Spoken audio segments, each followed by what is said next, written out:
আসসালামু আলাইকুম রহমতুল্লাহ। প্রিয় লাইসেন্স পরীক্ষার্থীরা, আশা করছি আপনারা প্রত্যেকেই ভালো আছেন এবং সুস্থ আছেন। আগামী সেপ্টেম্বর মাসের লাইসেন্স পরীক্ষা বিষয়ক আমাদের যে প্রস্তুতি, তার প্রথম ক্লাস আজকে অনুষ্ঠিত হচ্ছে এবং আজকের ক্লাসে আমরা খুব ডিটেইল আলোচনা করব কিভাবে আমাদের প্রস্তুতি গ্রহণ করতে হবে, কিভাবে প্রপার আমরা প্রস্তুতি গ্রহণ করতে পারি এবং কোন বইগুলো আমাদের ফলো করতে হবে, আসলে আমাদের পড়ার সিস্টেমটা কোন ওয়েতে পড়তে হবে, এই বিষয়গুলো নিয়ে আমরা আজকে ইনশাআল্লাহ আলোচনা করব। আপনারা আমার কথা ক্লিয়ার শুনতে পাচ্ছেন এবং স্ক্রিনে যে লেখা অর্থাৎ যে পিডিএফ আপনাদেরকে শেয়ার করা হয়েছে, এই পিডিএফটা আপনারা ক্লিয়ার দেখতে পাচ্ছেন কিনা আমাকে একটু কমেন্ট করে জানাবেন। এর পাশাপাশি আপনাদের যদি কোনো ধরনের প্রশ্ন থেকে থাকে সেটা অবশ্যই কমেন্ট করে জানাবেন। আমার কথা আপনারা ক্লিয়ার শুনতে পাচ্ছেন কিনা অনুগ্রহপূর্বক একটু কমেন্ট করে জানান যে সবকিছু আমাদের ক্লিয়ার আছে কিনা।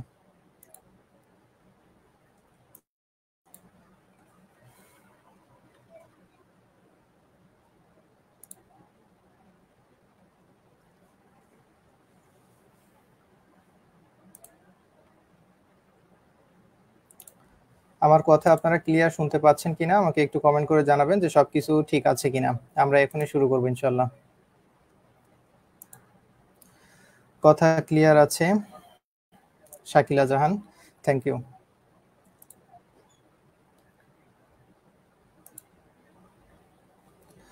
ওকে, ইতিমধ্যে সব থেকে বেশি আপনারা যে প্রশ্নটা করেছেন সেটা হচ্ছে আপনারা কিভাবে প্রস্তুতি গ্রহণ করবেন, সেই বিষয়টা নিয়ে এখনো পর্যন্ত আপনারা কনফিউজড, আসলে আপনারা কিভাবে পড়বেন। তবে ইতিমধ্যেই আপনাদের বিভিন্ন জায়গাতে আপনারা ক্লাস করছেন এবং এই ক্লাসগুলো আপনাদের জন্য কতটা ইফেক্টিভ হচ্ছে বা ইফেক্টিভ হচ্ছে কিনা আদৌ, এই বিষয়গুলো আরো ক্লিয়ারলি আপনাদেরকে জানতে হবে। সেটা জানার আগে আমি আপনাদের সাথে ছোট্ট একটা গল্প শেয়ার করব, একটা ঘটনা শেয়ার করব। তো সেটা আমরা এখনই শুরু করব। ইতিমধ্যে আমাদের সাথে অনেকেই যুক্ত হয়ে গেছেন এবং আমাদের যে প্রত্যেকে একটু লাইভটা শেয়ার করে দিবেন যাতে করে সবাই আপনারা সবাই একসাথে প্রপার প্রিপারেশনটা নিতে পারেন এবং একে অপরের সাথে শেয়ার করে আপনারা প্রিপারেশনটা নিতে পারেন। তার কারণ দেখেন যে ইতিমধ্যেই কিন্তু যে পরীক্ষাটা হয়ে গেছে, যেটার প্রশ্নটা ছিল অনেকটা হার্ড আমাদের কাছে, সবার কাছে। তো এখন যে প্রশ্নটা হার্ড হয়েছে, দেখা যাচ্ছে সেপ্টেম্বরে যে পরীক্ষাটা হবে, আপনি হয়তো এবার ইস্যু আপনি হচ্ছে অ্যারাইজ করতে পেরেছেন যে প্রশ্ন হার্ড ছিল, যার কারণে আমাদের রেজাল্ট খারাপ হয়েছে, সবকিছু ঠিক আছে। কিন্তু আপনি যদি সেপ্টেম্বরের পরীক্ষা খারাপ করেন তাহলে কিন্তু আলটিমেটলি আপনার কাছে আর কোনো ধরনের ইস্যু থাকবে না বা আপনার কোনো রিজনও থাকবে না। তার কারণ হচ্ছে কি, আপনি তো ইতিমধ্যেই জেনে গেছেন যে আপনার প্রশ্ন প্যাটার্ন কেমন হবে, কোন ধরনের প্রশ্নগুলো হচ্ছে। এখন গুরুত্বপূর্ণ বিষয় হচ্ছে আমরা যে গতানুগতিক পড়াগুলো হয়েছে, এখানে কিন্তু আপনার কোনোভাবেই আমাদের যে পড়ার সিস্টেমটা ছিল সেখান থেকে অনেক ডিফারেন্স কিন্তু কোশ্চেন আসছে। তো ইতিমধ্যে অনেকে যুক্ত হয়ে গেছেন, আমি আপনাদের সাথে প্রথমে একটা গল্প শেয়ার করি, তারপরে আপনারা আরো আরো ক্লিয়ারলি বুঝতে পারবেন যে আসলে আমাদের প্রস্তুতিটা কিভাবে নেওয়া উচিত, আমরা যে ওয়েতে আগাচ্ছি সেটা আমাদের জন্য সঠিক ওয়ে হচ্ছে কিনা, এই বিষয়গুলো সম্পর্কে আপনারা আরো ক্লিয়ার বুঝতে পারবেন। শুরু করা যাক। দেখুন, খুব সিম্পল একটা গল্প। দেখা যাচ্ছে আপনারা যারা সাইকেল চালিয়েছেন তারা কিন্তু এটা জানেন যে সাইকেল নষ্ট হলে আমরা সাইকেল মিস্ত্রির দোকানে যাই, তাই না? তো ঠিক এরকম একটা ঘটনা, সেটা হচ্ছে যে সাইকেল যখন অতিরিক্ত বেশি খারাপ হয়ে যায়, দেখা যাচ্ছে বিভিন্ন ধরনের পার্টসের প্রবলেম হয়ে যায়, কোনো চাকার সমস্যা হয়ে যায়, রিং এর টাল হয়ে যায়, অথবা ব্রেকের কোনো রকম প্রবলেম হয়। তো ওভারঅল সবগুলো প্রবলেম নিয়ে যখন অনেকগুলো প্রবলেম অ্যারাইজ হয়, তখন আমরা কি করি, সাইকেলটা নিয়ে হচ্ছে ওয়ারিং এ দিই। ঠিক আছে, ওয়ারিং এ দেওয়ার অর্থ হচ্ছে পুরো সাইকেলটাকে আবার রিকন্ডিশন করে দেওয়া, তার মানে আবার নতুন করে ঠিক করে দেওয়া। তো ঠিক এরকম একটা ঘটনা, যে হচ্ছে একটা ছেলের বা একজন মানুষের হচ্ছে একটা সাইকেল নষ্ট হয়ে গেছে, তার অনেকগুলো পার্টস নষ্ট হয়ে গেছে। তো সে কি করছে, সে হচ্ছে সাইকেলটা নিয়ে সাইকেল মিস্ত্রির দোকানে গেছে। সাইকেল মিস্ত্রি একদিন সময় নিয়ে তার সাইকেলটা খুব সুন্দর করে ওয়ারিং করে দিয়েছে, একদম এ টু জেড যত ধরনের সমস্যা ছিল সব ধরনের সমস্যাগুলো সলভ করে দিয়েছে। দেওয়ার পরে পরদিন যখন ওই লোকটা সাইকেলটা নিয়ে বাসায় যাচ্ছে, সে বাড়িতে যাওয়ার পথে হঠাৎ করে তার সাইকেলটা লিক হয়ে গেছে। খুব ভালোভাবে এই পয়েন্টটা বুঝবেন যে সাইকেলটা লিক হয়ে গেছে। এখন সে সুন্দর করে তার সাইকেলটা ঠিক করে নিয়ে এসেছিল, এখন সাইকেলটা লিক হয়ে গেছে, সে আবার কি করলো, আবার কিন্তু সে সাইকেল মিস্ত্রির দোকানে ব্যাক করলো। এখন সে যখন ফিরে আসলো তখন সাইকেল মিস্ত্রি তাকে বলল যে সাইকেল আবার নতুন করে ওয়ারিং করা লাগবে। ঠিক আছে, আচ্ছা, সে বললো ঠিক আছে। পাশে একজন ছিল, সে বলল যে সাইকেল তো তোমাকে ওয়ারিং করলে হবে না, তুমি হচ্ছে সাইকেল চালিয়ে গেছো, সাইকেল ঠিক করার পরে এজন্য হচ্ছে তোমার সাইকেল নষ্ট হয়ে গেছে, তুমি তুমি হেঁটে যাবা। ঠিক আছে। এখন দেখুন যে সাইকেল সাইকেল যখন পুরোটা সে রিকন্ডিশন করলো, অর্থাৎ নতুন করে যখন সে ঠিক করলো, তখন তার সাইকেল ঠিক করতে অনেক বেশি টাকা খরচ হয়েছিল। কিন্তু আমরা সচরাচর জানি যে একটা সাইকেলে যদি সিম্পল একটা লিক হয়ে যায়, অর্থাৎ চাকা পাংচার হয়ে যায়, সেটা ঠিক করতে সর্বোচ্চ কত টাকা খরচ হতে পারে? 20 টাকা, 30 টাকা, এর বেশি নয়। তো সে কি করলো, সাইকেল মিস্ত্রি কি বললো, সে সাইকেল মিস্ত্রি বললো যে আপনি আবার নতুন করে সবকিছু ওয়ারিং করেন, তাহলে আপনার সাইকেল ঠিক হয়ে যাবে। এখন দেখেন, সে সাইকেল মিস্ত্রির কথাও শুনছে, পাশে আরেকজন যে কথা বলছে তার কথাও শুনছে। এখানে মূল বিষয়টা হচ্ছে সে কিন্তু আলটিমেটলি নিজেই ভাবছে না যে আসলে তার প্রবলেমটা কোথায় হয়েছিল, ঠিক আছে, বা কোথায় প্রবলেমটা হয়েছে এবং কেন হয়েছে। সে কি করলো, সে আবার নতুন করে সাইকেল ঠিক করলো। সে আবার দেখা যাচ্ছে এখানে সাইকেল মিস্ত্রির যে মিস্ত্রি ছিল তার কিন্তু খুবই কম পরিশ্রম এটার পিছে। আর দ্বিতীয়ত হচ্ছে সে কিন্তু আবার নতুন করে বেশি টাকা নিল। কারণ কি? কারণ এ তো বুঝতে পারলো না যে আসলে সমস্যাটা কোথায় ছিল। ঠিক আছে। আবার দেখেন, পাশে যে ছিল তার একটা, সে তাকে একটা উপদেশ দিল, সাইকেল চালায়েন না, আপনি সাইকেল হেঁটে যাবেন। ঠিক আছে। সে কি করলো, সে আবার যখন সাইকেল ঠিক করে নিয়ে আবার হেঁটে হেঁটে বাসায় গেল। এখন বাসায় যেতে যে আবার তার সাইকেল সে একই জায়গাতে যে লিক হয়ে গেল। এখন ঘুরে ফিরে সে যতক্ষণ না পর্যন্ত সে নিজে বুঝতে পারছে তার সমস্যাটা কোথায়, সে কিন্তু আলটিমেটলি ওই একই চক্করের মধ্যেই পড়ে থাকবে। ঠিক যেরকম আপনি যদি সর্বপ্রথম প্রিপারেশন নেওয়ার আগে আপনি যদি বুঝতে না পারেন যে আপনার প্রবলেমটা অ্যাকচুয়ালি কোথায় হয়েছিল এই পরীক্ষাতে, এবং প্রশ্ন কোন ধরনের প্রশ্ন এসেছিল, আদৌ প্রশ্নগুলো আপনার জন্য কঠিন হয়েছিল কিনা, যদি এটা আপনি নিজে থেকে এই জিনিসটা বুঝতে না পারেন, তাহলে কিন্তু ঠিক ওই সাইকেলওয়ালার মতো আপনি খালি ঘুরতে থাকবেন, এবং আপনার আশপাশে যে যেভাবে বলবে যে একজন বলেছিল সাইকেল হেঁটে যাওয়ার জন্য, সে সাইকেল না চালিয়ে হেঁটে চলছে। সাইকেল মিস্ত্রিওয়ালা কি বলছে যে আপনি আবার নতুন করে ওয়ারিং করেন, সে কিন্তু আবার বেশি টাকা দিয়ে নতুন করে ওয়ারিং করছে। আপনার এই ঘুরপেসের মধ্যে আপনাকে থাকতে হবে। ঠিক এরকম আপনাকে এখন কেউ একজন বলছে যে হচ্ছে আমাদের ব্যাজে ভর্তি হয়ে যাও, তুমি এইভাবে এই করবে, আবার নতুন করে ক্লাস করো, এই সেই নানান কাহিনী, এইভাবে ক্লাস করো, ওইভাবে ক্লাস করো, এই বই পড়ো, ওই বই পড়ো, সেই আপনি 3 বছরের বই, first year, second year, third ইয়ারের বই প্রথম থেকে শুরু করেন। আদৌ কি এগুলো পসিবল আমাদের জন্য? নাকি আমাদের কোন ওয়েতে আমাদের প্রিপারেশন নিলে এখন পর্যন্ত খুব ভালোভাবে করা যাবে? আর দ্বিতীয়ত হচ্ছে যে অ্যাকচুয়ালি প্রবলেমটা আমাদের কোথায় হয়েছিল, সর্বপ্রথম এই বিষয়টা আপনাদেরকে অ্যানালাইসিস করা উচিত ছিল।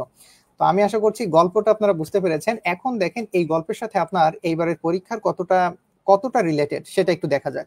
দেখুন, আমাদের যে প্রশ্নগুলো ছিল আমি আপনাদের জন্য প্রথমে সাজিয়েছিলাম যে what did we actually go wrong in the licence exam. Actually আমাদের লাইসেন্স এক্সামে কোথায় ভুলটা আমাদের হয়েছিল, আদৌ কি প্রশ্ন আমাদের জন্য কঠিন ছিল, নাকি আমাদের ভুলটা মূলত কোথায় হয়েছিল, এইটা সর্বপ্রথম বোঝা উচিত আপনার। দেন আপনার প্রিপারেশন নেওয়া উচিত। না হলে কিন্তু আপনি এই জিনিসটা না ধরতে পারলে, আপনার প্রবলেমটা না ধরতে পারলে, আপনাকে যে যেভাবে বুঝাবে আপনি সেইভাবেই বুঝতে থাকবেন। আলটিমেটলি আপনি নিজের একটা ঘোরের মধ্যে থাকবেন, আর দিন শেষে দেখবেন যে ঠিকই আপনার ওই প্রিপারেশনের কোনো ধরনের প্রিপারেশন হয় নাই। কেন হয় নাই, আপনি কিভাবে পড়তেছেন, আমি আপনাদের 3টা পদ্ধতি দেখাচ্ছি যে আপনারা কিভাবে পড়তেছেন। দেখেন, যখন আমি ফার্স্ট ইয়ারের ক্লাস নিতাম তখন আমি কিভাবে পড়াতাম, আপনাদের লাইসেন্সের জন্য কিভাবে আপনাদের পড়া উচিত, এই দুইটা জায়গার ডিফারেন্সটা সর্বপ্রথম আপনাদের বুঝতে হবে। আমি টোটাল একদম মানে কমপ্লিট একটা চ্যাপ্টার এবং লাইসেন্সের জন্য ওই চ্যাপ্টার থেকে কিভাবে পড়া উচিত, এই দুইটা ডিফারেন্স আপনাদের যদি আমি ক্লিয়ার করে দিই তাহলে আরো ভালোভাবে আপনারা বুঝতে পারবেন। তার আগে আপনাদেরকে বুঝতে হবে যে actually where did we go wrong in the licence exam, আমরা লাইসেন্স এক্সামে হচ্ছে কোথায় মূলত ভুলটা করেছিলাম। এখন আসেন আমাদের মূল প্রশ্নগুলো নিয়ে আমরা একটু আলোচনা করি। দেখেন, এখানে প্রথমে দেওয়া আছে বেসিক কোশ্চেন। আপনাদেরকে অনেকেই বলেছি না, অনেকেই বলছে, আপনাদের সিনিয়ররা বিভিন্ন গ্রুপে আপনারা পোস্ট করছেন যে বেসিক ভালো না, বেসিক ভালো না। অ্যাকচুয়ালি বেসিক বলতে আপনি কি বোঝেন, বেসিক জিনিসটা বলতে কি, এই জায়গাটা আপনাকে ধরতে হবে। এরপরে সেকেন্ডলি যে জিনিসটা সেটা হচ্ছে যে আপনাকে আসলে দেখেন এখানে প্রশ্নের কিন্তু 3টা ক্যাটাগরি আছে। একটা হচ্ছে বেসিক কোশ্চেন প্যাটার্ন, আর একটা হচ্ছে দেখেন question we should have read, আমাদের যে প্রশ্নগুলো আসলে বেশি বেশি পড়া উচিত ছিল এবং আমরা কোথা থেকে পড়তে পারতাম। আর তৃতীয় নাম্বার একটা আপনাদের জায়গা আছে, সেটা হচ্ছে দেখেন analytic question based on clinical, অর্থাৎ আপনি যে ক্লিনিক্যাল করেছেন, ক্লিনিক্যাল প্র্যাকটিসগুলো করেছেন, সেখান থেকে অ্যানালিটিক্যাল বেসড কিছু কোশ্চেন ছিল। সেই কোশ্চেনগুলো আসলে কেমন এবং আপনি এই প্রশ্নগুলোর আদৌ উত্তর দিতে পারতেন কিনা, এই বিষয়টা সম্পর্কে আমরা একটু আলোচনা করব।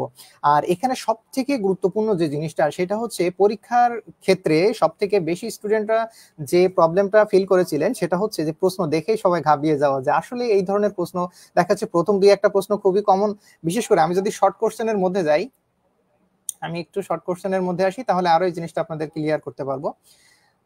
দেখেন, বেস্ট অ্যান্সারের মধ্যে যখন আপনারা চলে আসছেন তখন দেখেন এরকম প্রথম 2-3টা প্রশ্ন ছিল যেগুলো কি বলবো খুবই ইজি ছিল, তাই না? যেগুলো হচ্ছে খুব ইজি ছিল। আপনাদের 1, 2, 3 তিনটা প্রশ্ন আপনারা যখন দেখছেন বেস্ট অ্যান্সারের মধ্যে, তখনই হচ্ছে আপনারা ওয়াও কোশ্চেন তো খুবই সহজ, 4-5-এ যে তখন প্রশ্ন হার্ড হয়ে গেল, তাই না? তখনই যে এই ধরনের প্রশ্ন আমরা কিভাবে অ্যান্সার করব, একটা ইস্যু। 2 নাম্বার ইস্যু হচ্ছে যেটা অনেক পড়ার শুধু দোষ দিয়ে না, যেটা অনেক স্টুডেন্ট টাইম ম্যানেজমেন্ট করতে পারে নাই। কারণ হচ্ছে দেখেন 300 গোল ভরাট করা অতটা সহজ ছিল না।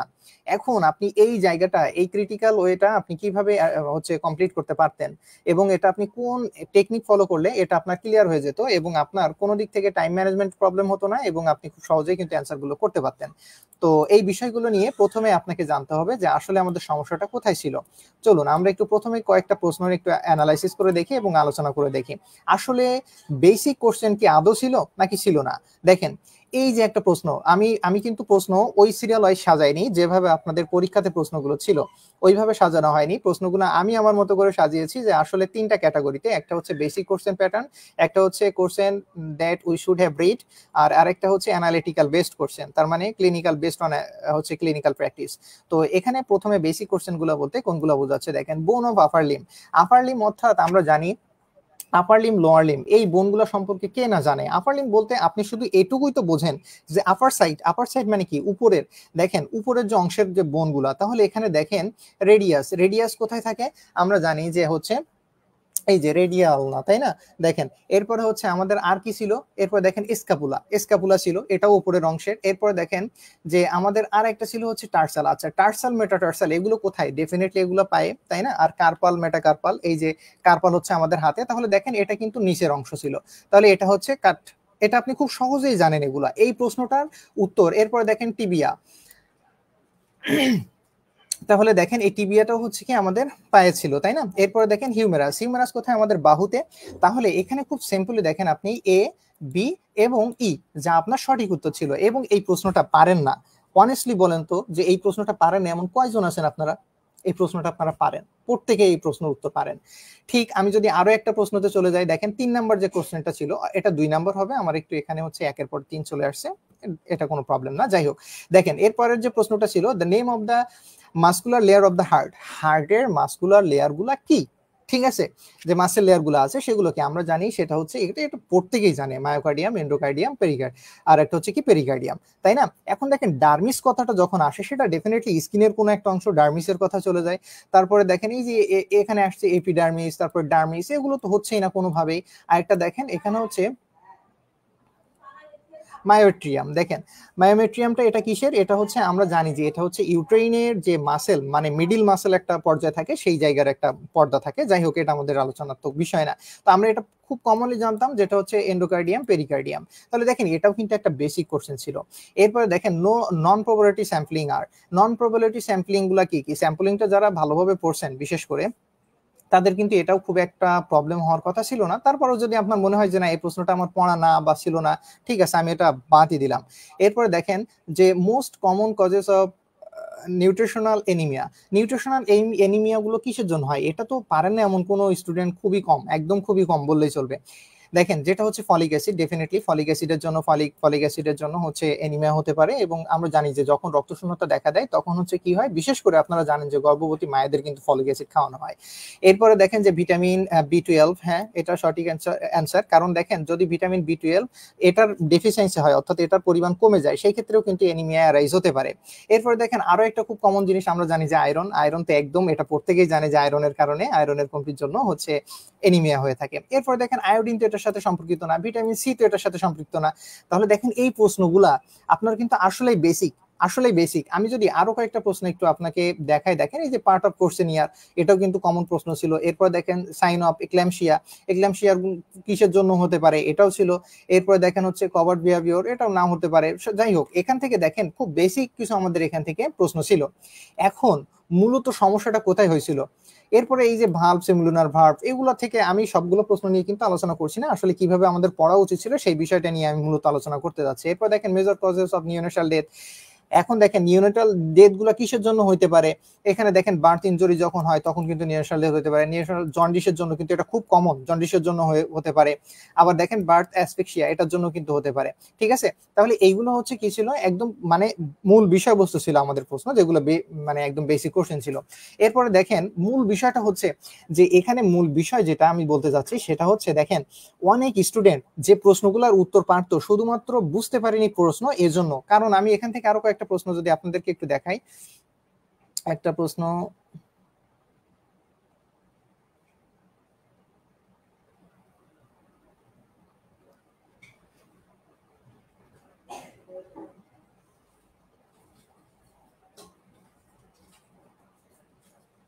এখান থেকে আরো বেশ কিছু প্রশ্ন ছিল, দেখেন যে আপনাদের যেমন হচ্ছে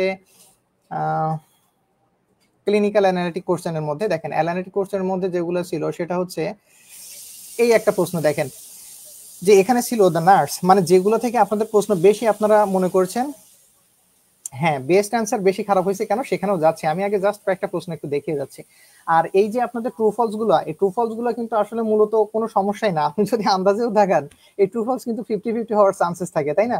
আপনি যদি সব ট্রু দিয়ে আসেন, যেমন দেখেন এখানে সব ট্রু দিয়ে আসলে আপনার এই যে হচ্ছে 0.60, তাই না, 0.60, তা আমি যদি এভারেজে 0.50 ধরি, 50টাই কত হয় দেখেন 25 হয়ে যায়।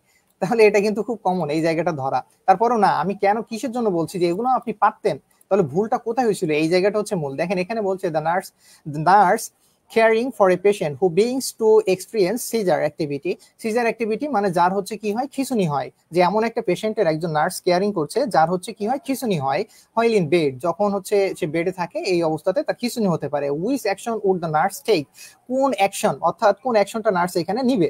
ঠিক আছে, অ্যাজ এ নার্স হিসেবে এগুলো কিন্তু সবগুলোই ক্লিনিক্যাল বেসড আছে, যা আপনি বইয়ের মধ্যে পড়েন নাই। এবং এগুলো আপনি কিভাবে, মানে এগুলো কোথা থেকে পড়বেন আমি একটু পরে সেখানে যাচ্ছি। দেখেন তো এখানে প্রথমে বলছে, দেখেন 1 নাম্বার সেটা হচ্ছে লুজিং, এই যে রেস্ট্রিকটিভ ক্লথিং, অর্থাৎ যে ক্লথ গুলো আছে তার শরীরের সাথে একদম রেস্ট্রিকটিভ, সেগুলো হচ্ছে কি করা, লুজ করে দেওয়া। হ্যাঁ এটা কিন্তু সঠিক, মানে এইটা আপনার পড়ার দরকারও নাই, এই প্রশ্ন আপনার কোথাও পড়ার দরকার নাই, আপনার জাস্ট কমন সেন্সটা এখানে একটু কাজে লাগান। যে ধরেন একজনের খিঁচুনি হচ্ছে, এখন তার গায়ে খুব আঁটো জামা গায়ে দেওয়া আছে, আপনি কি করবেন, ওই আঁটো জামাই কি রাখবেন, নাকি আপনি ওটা লুজ করে দিবেন? ডেফিনেটলি আপনি ওটা লুজ করে দিবেন। 2 নাম্বার দা দেখেন, এই বি নাম্বার বলছে কি, এখানে হচ্ছে রিস্ট্রেনিং দ্য ক্লায়েন্ট লিম, এখানে হচ্ছে দেখেন এখানে কি আপনি যে ক্লায়েন্টের যে লিম্ব গুলো আছে সেগুলো কি আপনি জোরে জোরে টেনে ধরবেন? অবশ্যই আপনি তা করবেন না, তাহলে এটা দেখেন এটা কিন্তু ফলস হয়ে যাচ্ছে। এরপরে দেখেন কি বলছে, removing the pillow and raising pad side rails, অর্থাৎ কি এখানে বলছে যে আপনার যে বালিশটা আছে অথবা যে প্যাডটা দেওয়া আছে আপনি কি ওইগুলো সরিয়ে দিবেন। ধরেন খাটের উপরে আপনার পেশেন্ট শুয়ে আছে, এখন আপনি যদি বালিশটা সরিয়ে দেন বা আপনি যদি ওই যে পিলো গুলো, এরপরে হচ্ছে যে প্যাড গুলো আছে, রেজিং প্যাড গুলো আছে, মানে শোয়ার জন্য যে বিছানাটা আছে সেটা যদি আপনি সরিয়ে দেন, তাহলে কি হবে, সে যখন ওই তার যখন সিজার উঠবে তখন সে কি করবে, খিঁচুনি যখন হবে তখন সে ওই যে যদি এগুলো না থাকে তখন কাঠে লেগে বা ওই ফ্ল্যাট জায়গা লেগে তার ছিলে কেটে যাইতে পারে না, তাইলে আপনি এটা কখনোই সরাবেন না।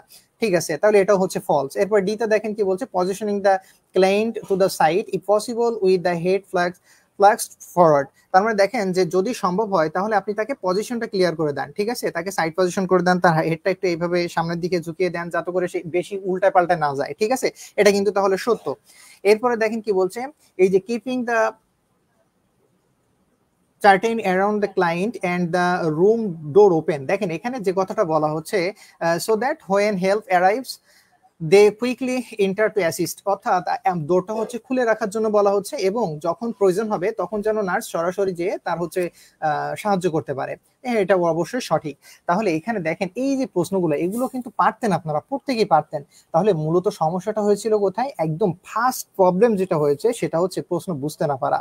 অর্থাৎ আমরা যে কাজটা করেছি সেটা হচ্ছে আমাদের যে গডবাদা গাইড বইগুলো ছিল আমরা সেখান থেকে প্রশ্ন মুখস্থ করে ফেলেছি এবং এমন ভাবে আমরা প্রশ্নগুলো মুখস্থ করে ফেলেছি যে দেখা যাচ্ছে যে প্রশ্ন যদি ওই প্রশ্ন পরীক্ষাতে আসতো আপনার প্রশ্ন পড়া লাগতো না, আপনি শুধু উত্তর দিতে পারতেন, মানে উত্তর আপনি জানেন যে অপশনগুলো দেখে আপনি উত্তর লাগাই দিতে পারতেন। তাইলে মূল বিষয়টা হচ্ছে যে প্রশ্ন বুঝে না পড়া, অর্থাৎ প্রশ্ন মিনিং না করতে পারা।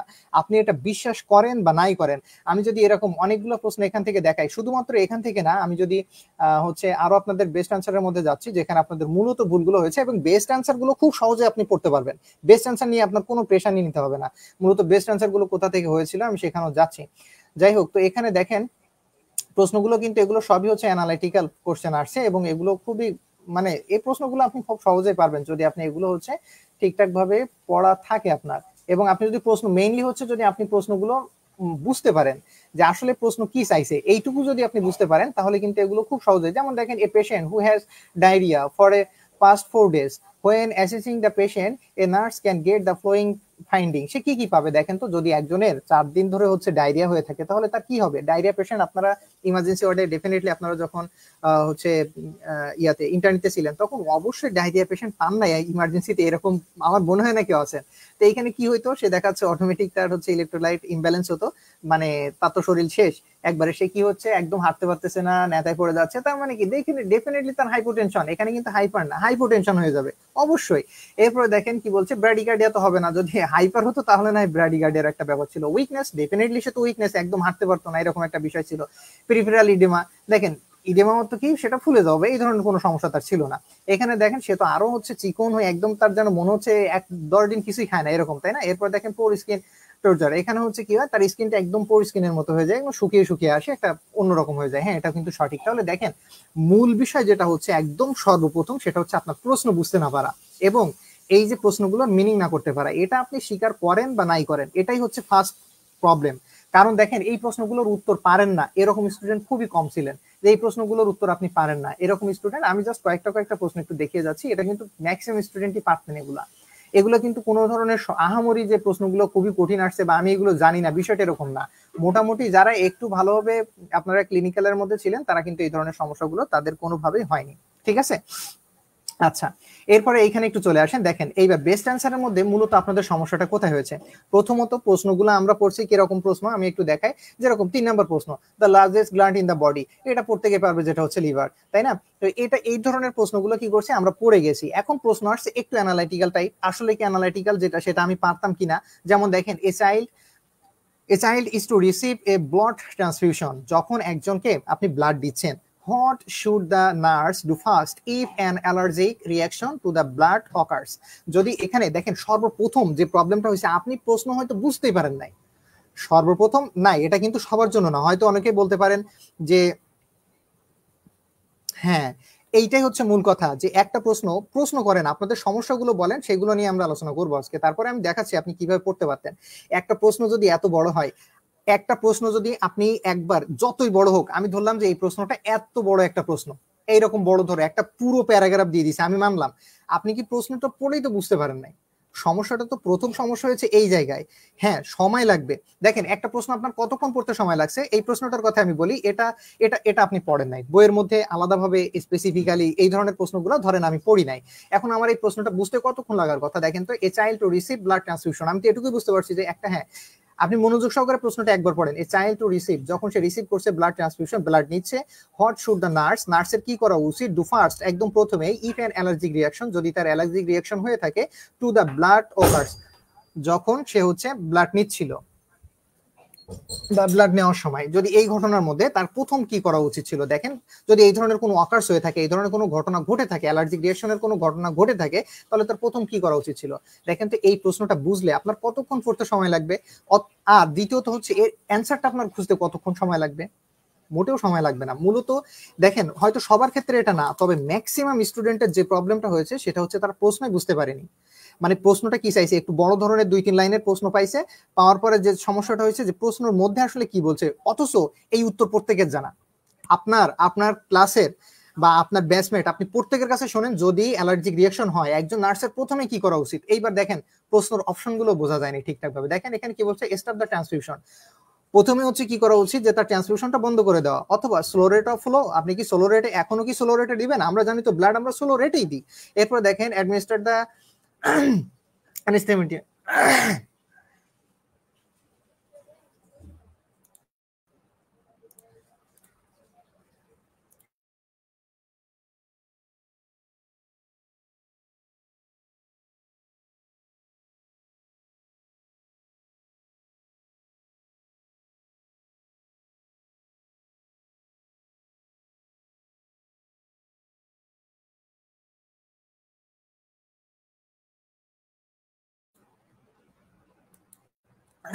দুঃখিত। দেখেন এখানে কি বলছে যে অ্যাডমিনিস্টার দ্য অ্যান্টিহিস্টামিন, আপনি কি এখানে অ্যান্টিহিস্টামিন দিবেন? তাও না। এরপর দেখেন call the health care provider, আপনি কি হেলথ কেয়ার প্রোভাইডারকে কল দিবেন? বিষয়টা এটাও না। মূল বিষয়টা হচ্ছে কি, মূল বিষয়টা হচ্ছে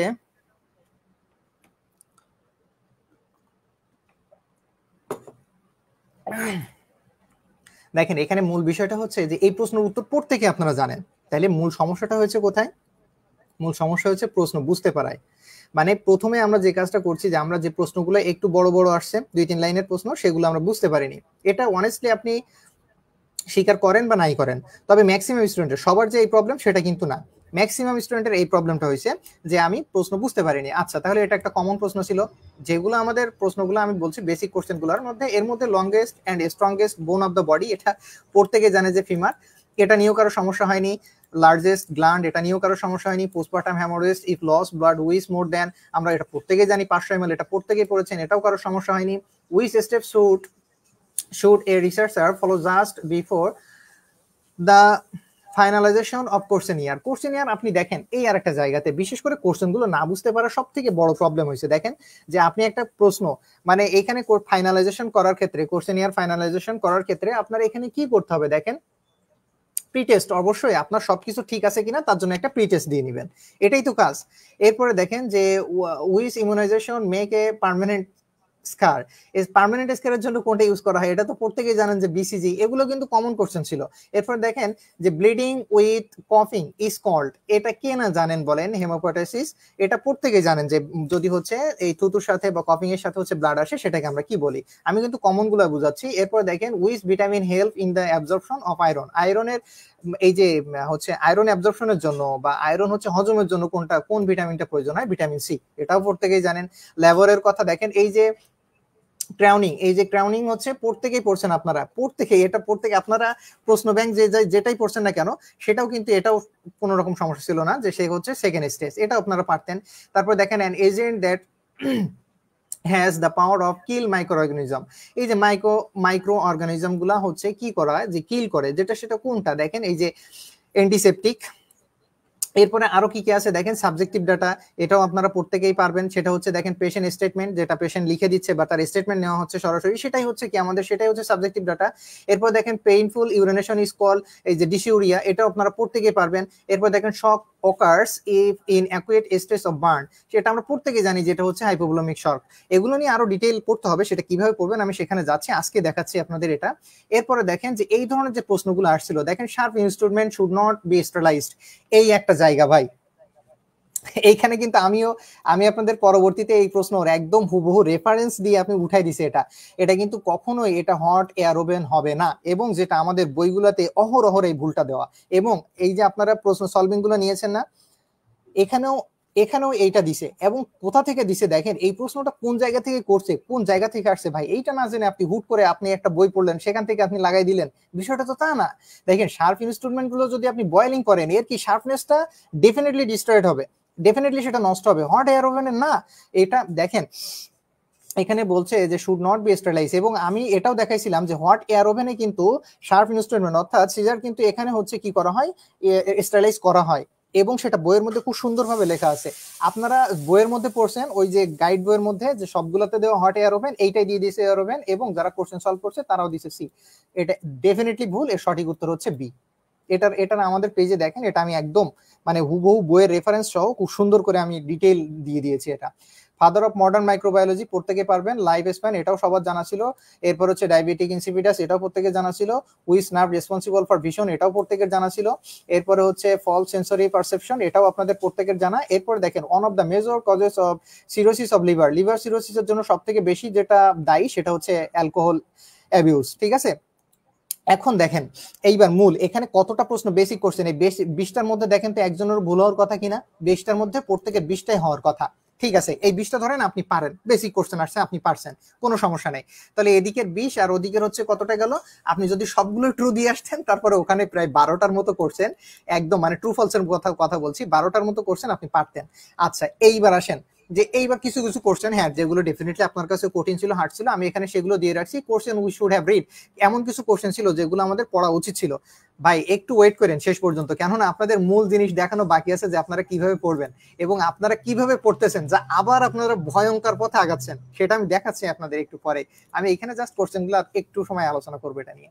দেখেন এখানে হচ্ছে which of the anaesthetic drug use for, এই যে দেখেন আপনাদের খুব গুরুত্বপূর্ণ এই একটা প্রশ্ন, কিসের ক্ষেত্রে বিশেষ করে এটা ব্যবহার করা হয়, এটা কিন্তু খুব গুরুত্বপূর্ণ একটা জায়গা।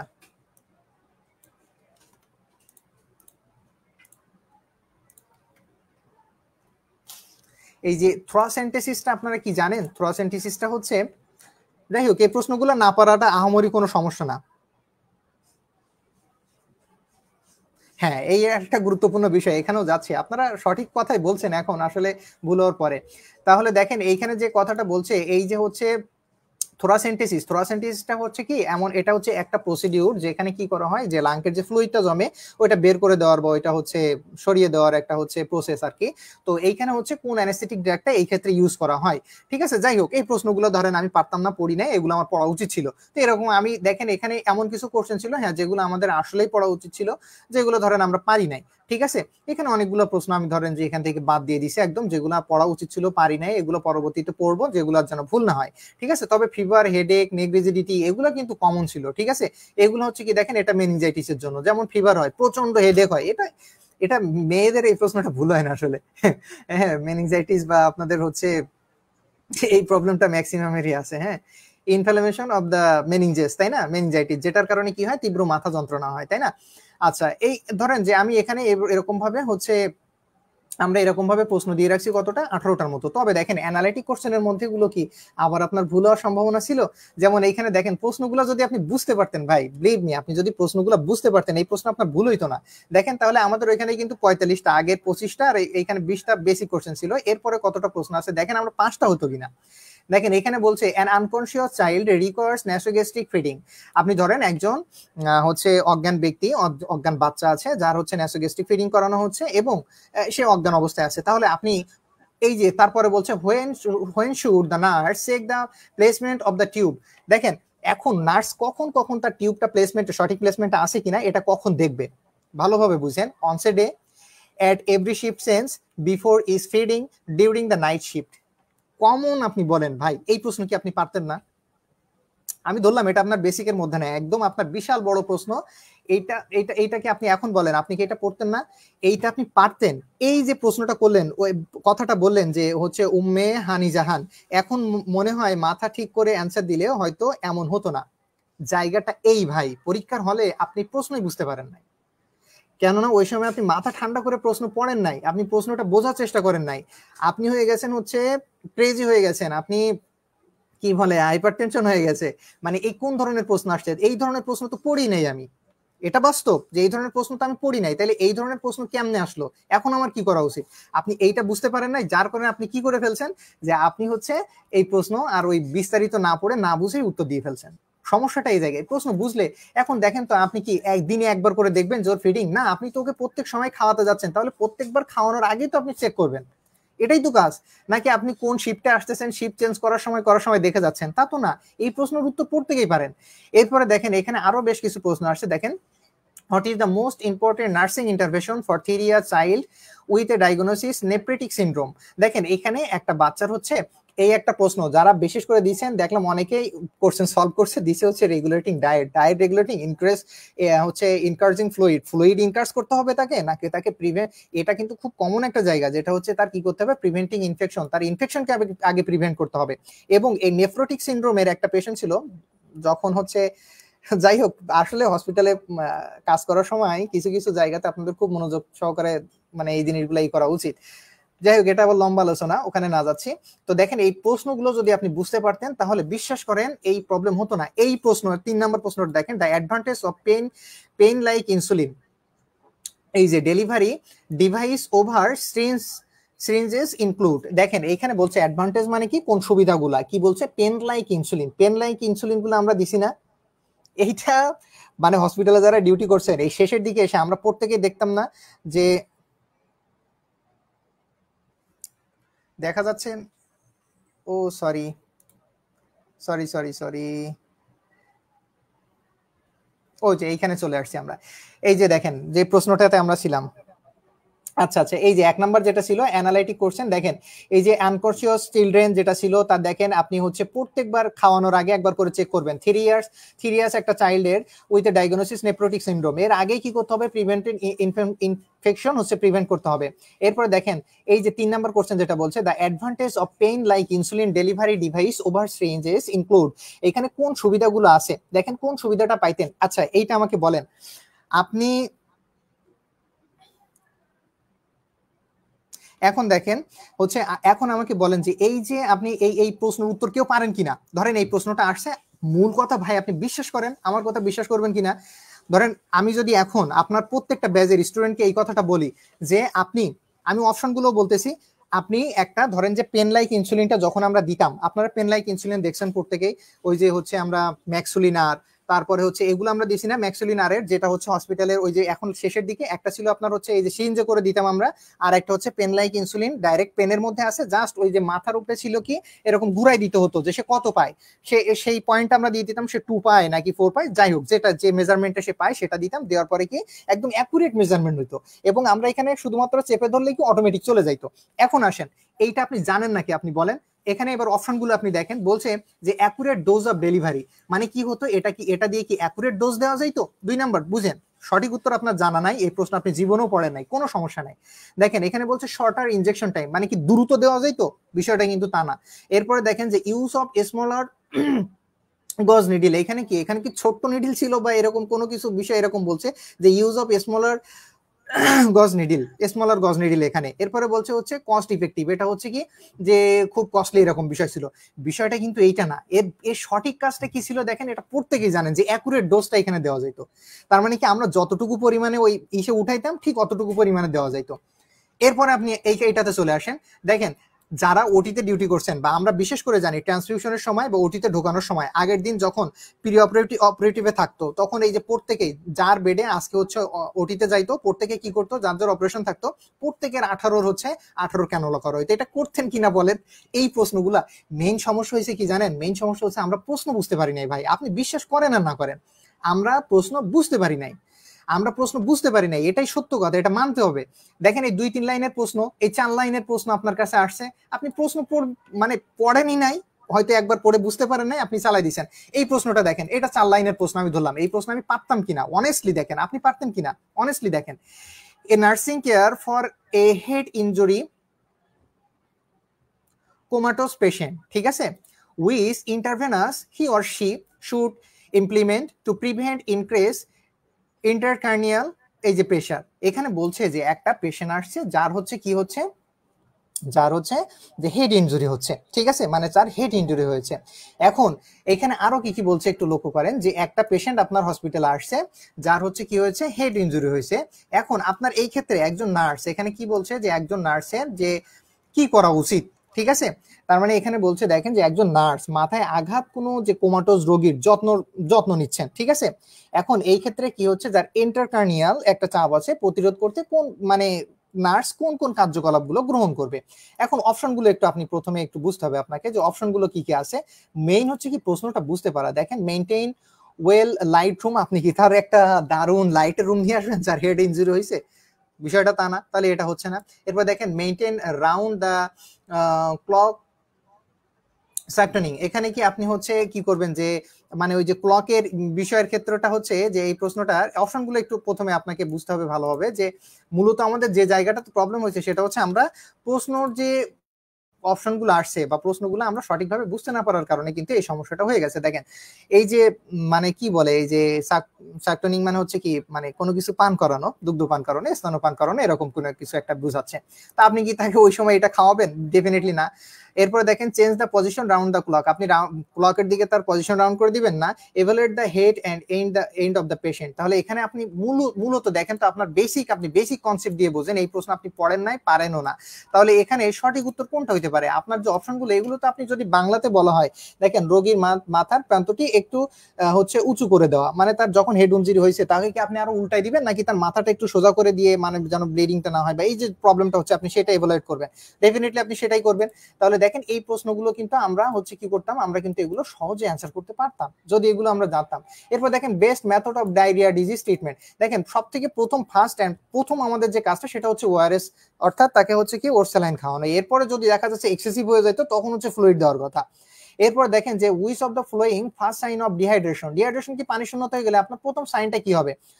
প্রথম সাইনটা কি হবে? এখানে কি প্রথমে আপনার পোর্ড স্কিন হবে? ডেফিনেটলি না। আগে আপনার প্রথমে কি অবশ্যই আপনার পানি খাওয়া লাগবে, প্রচন্ড তৃষ্ণা লাগবে। এটাই হচ্ছে মূল বিষয়।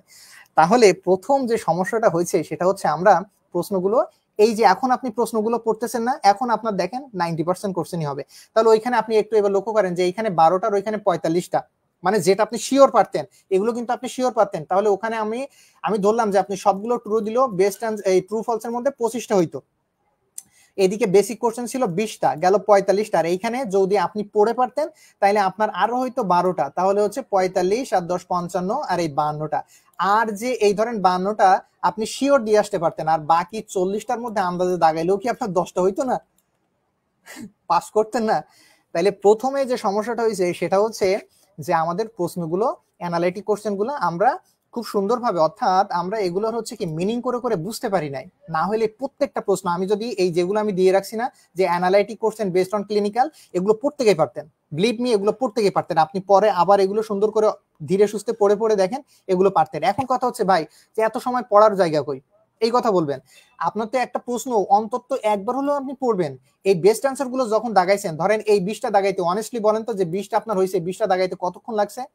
20টা দাগাইতে সর্বোচ্চ হয়তো আপনি যেগুলো পারেন এগুলো দাগাইতে সর্বোচ্চ হয়তো আপনার 20 মিনিট 10 মিনিট লাগছে, 20 মিনিট জীবনও লাগবে না। 5 মিনিটের মধ্যেও 20টা দাগাই ফেলছেন যেগুলো আপনারা পারেন। দ্বিতীয় হচ্ছে আপনার যদি এই যে পড়তে পড়তে যেগুলো একটু পড়তে সময় লাগছে, আমি ভাবলাম যে 12টার জন্য আপনি হচ্ছে 12টার জন্য আরো হচ্ছে কত মিনিট সময় নিছেন, 12টার জন্য আপনি 12 মিনিটই সময় নিছেন। তাহলে এই 22 মিনিটে আপনি কতটা প্রশ্নের অ্যান্সার করতে পারতেন? বেস্ট অ্যান্সার দেখেন তো, প্রায় 32টা প্রশ্নের বেস্ট অ্যান্সারের উত্তর আপনি 22 মিনিট না, আমি ধরলাম 30 মিনিটে করতে পারেন। বাকি ছিল 1 ঘন্টা। 1 ঘন্টায় কি আপনি পূরণ করে আসতে পারতেন না সবগুলো? এইটাই হচ্ছে কথা। এখন এখন এখন মূল জায়গাতে আসেন। আরেকটা জায়গাতে আপনারা এইবার পড়া শুরু করছেন কোন জায়গায় জানেন? যেখানে পড়া উচিত ছিল ওইখানে না। আপনারা পড়াগুলো ধরছেন হচ্ছে কোথায়? এই ট্রু ফলস এর মধ্যে এসে। ট্রু ফলসে বড় বড় প্রশ্নগুলো এইগুলোতে পড়ে পড়ে সময় দিচ্ছেন। আরে ভাই এগুলো পড়বেন না, আপনি দাগাবেন। এগুলো তো আমি একবারই পড়বো, এগুলো একবার পড়বো, যে কয়টা হবে হবে, না হলে না হবে। এগুলো নিয়ে তো আমি যদি সবগুলোই ট্রু দিয়ে যাই, 5টায় যদি ট্রু দেই, তারপরে তো 0.60 আমার শিওর হচ্ছে। তা আমি এগুলো নিয়ে এত প্যানিক কিসের জন্য হতে যাচ্ছি?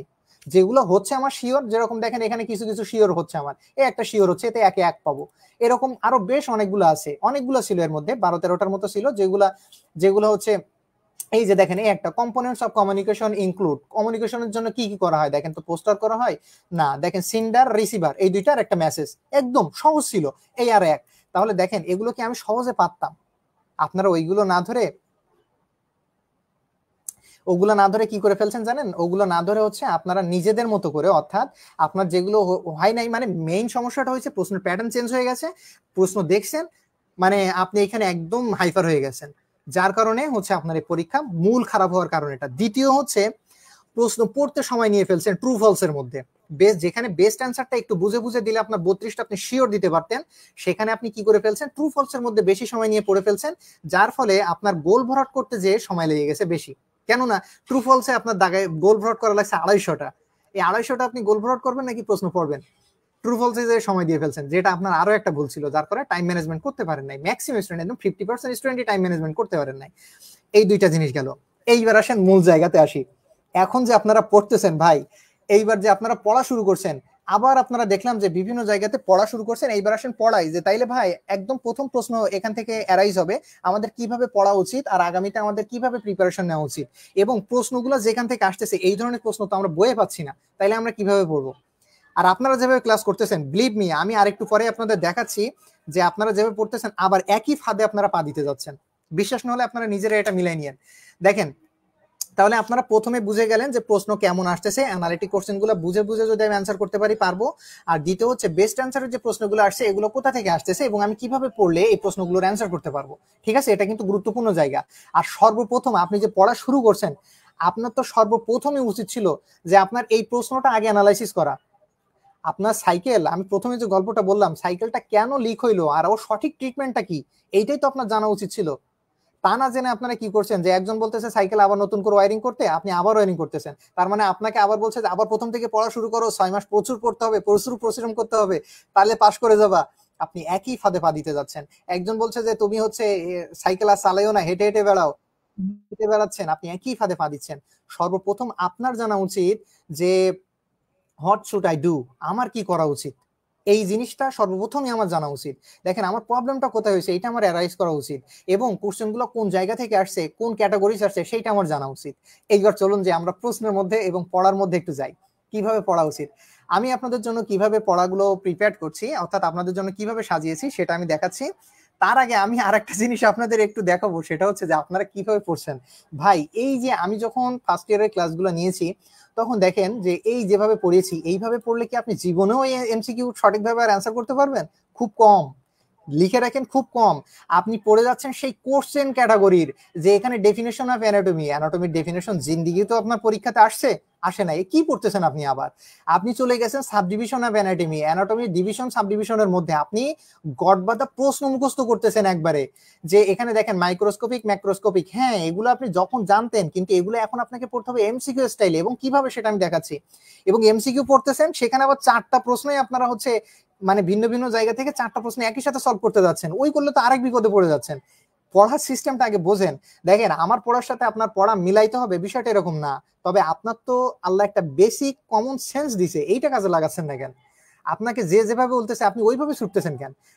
একজন আপনাকে সেই প্রথম চ্যাপ্টার থেকে আবার প্রশ্ন ধরে ধরে পড়াচ্ছে, আপনি সেই প্রশ্ন পড়া শুরু করছেন, আপনার এটা আপনার জন্য কখনোই ইফেক্টিভ হবে না।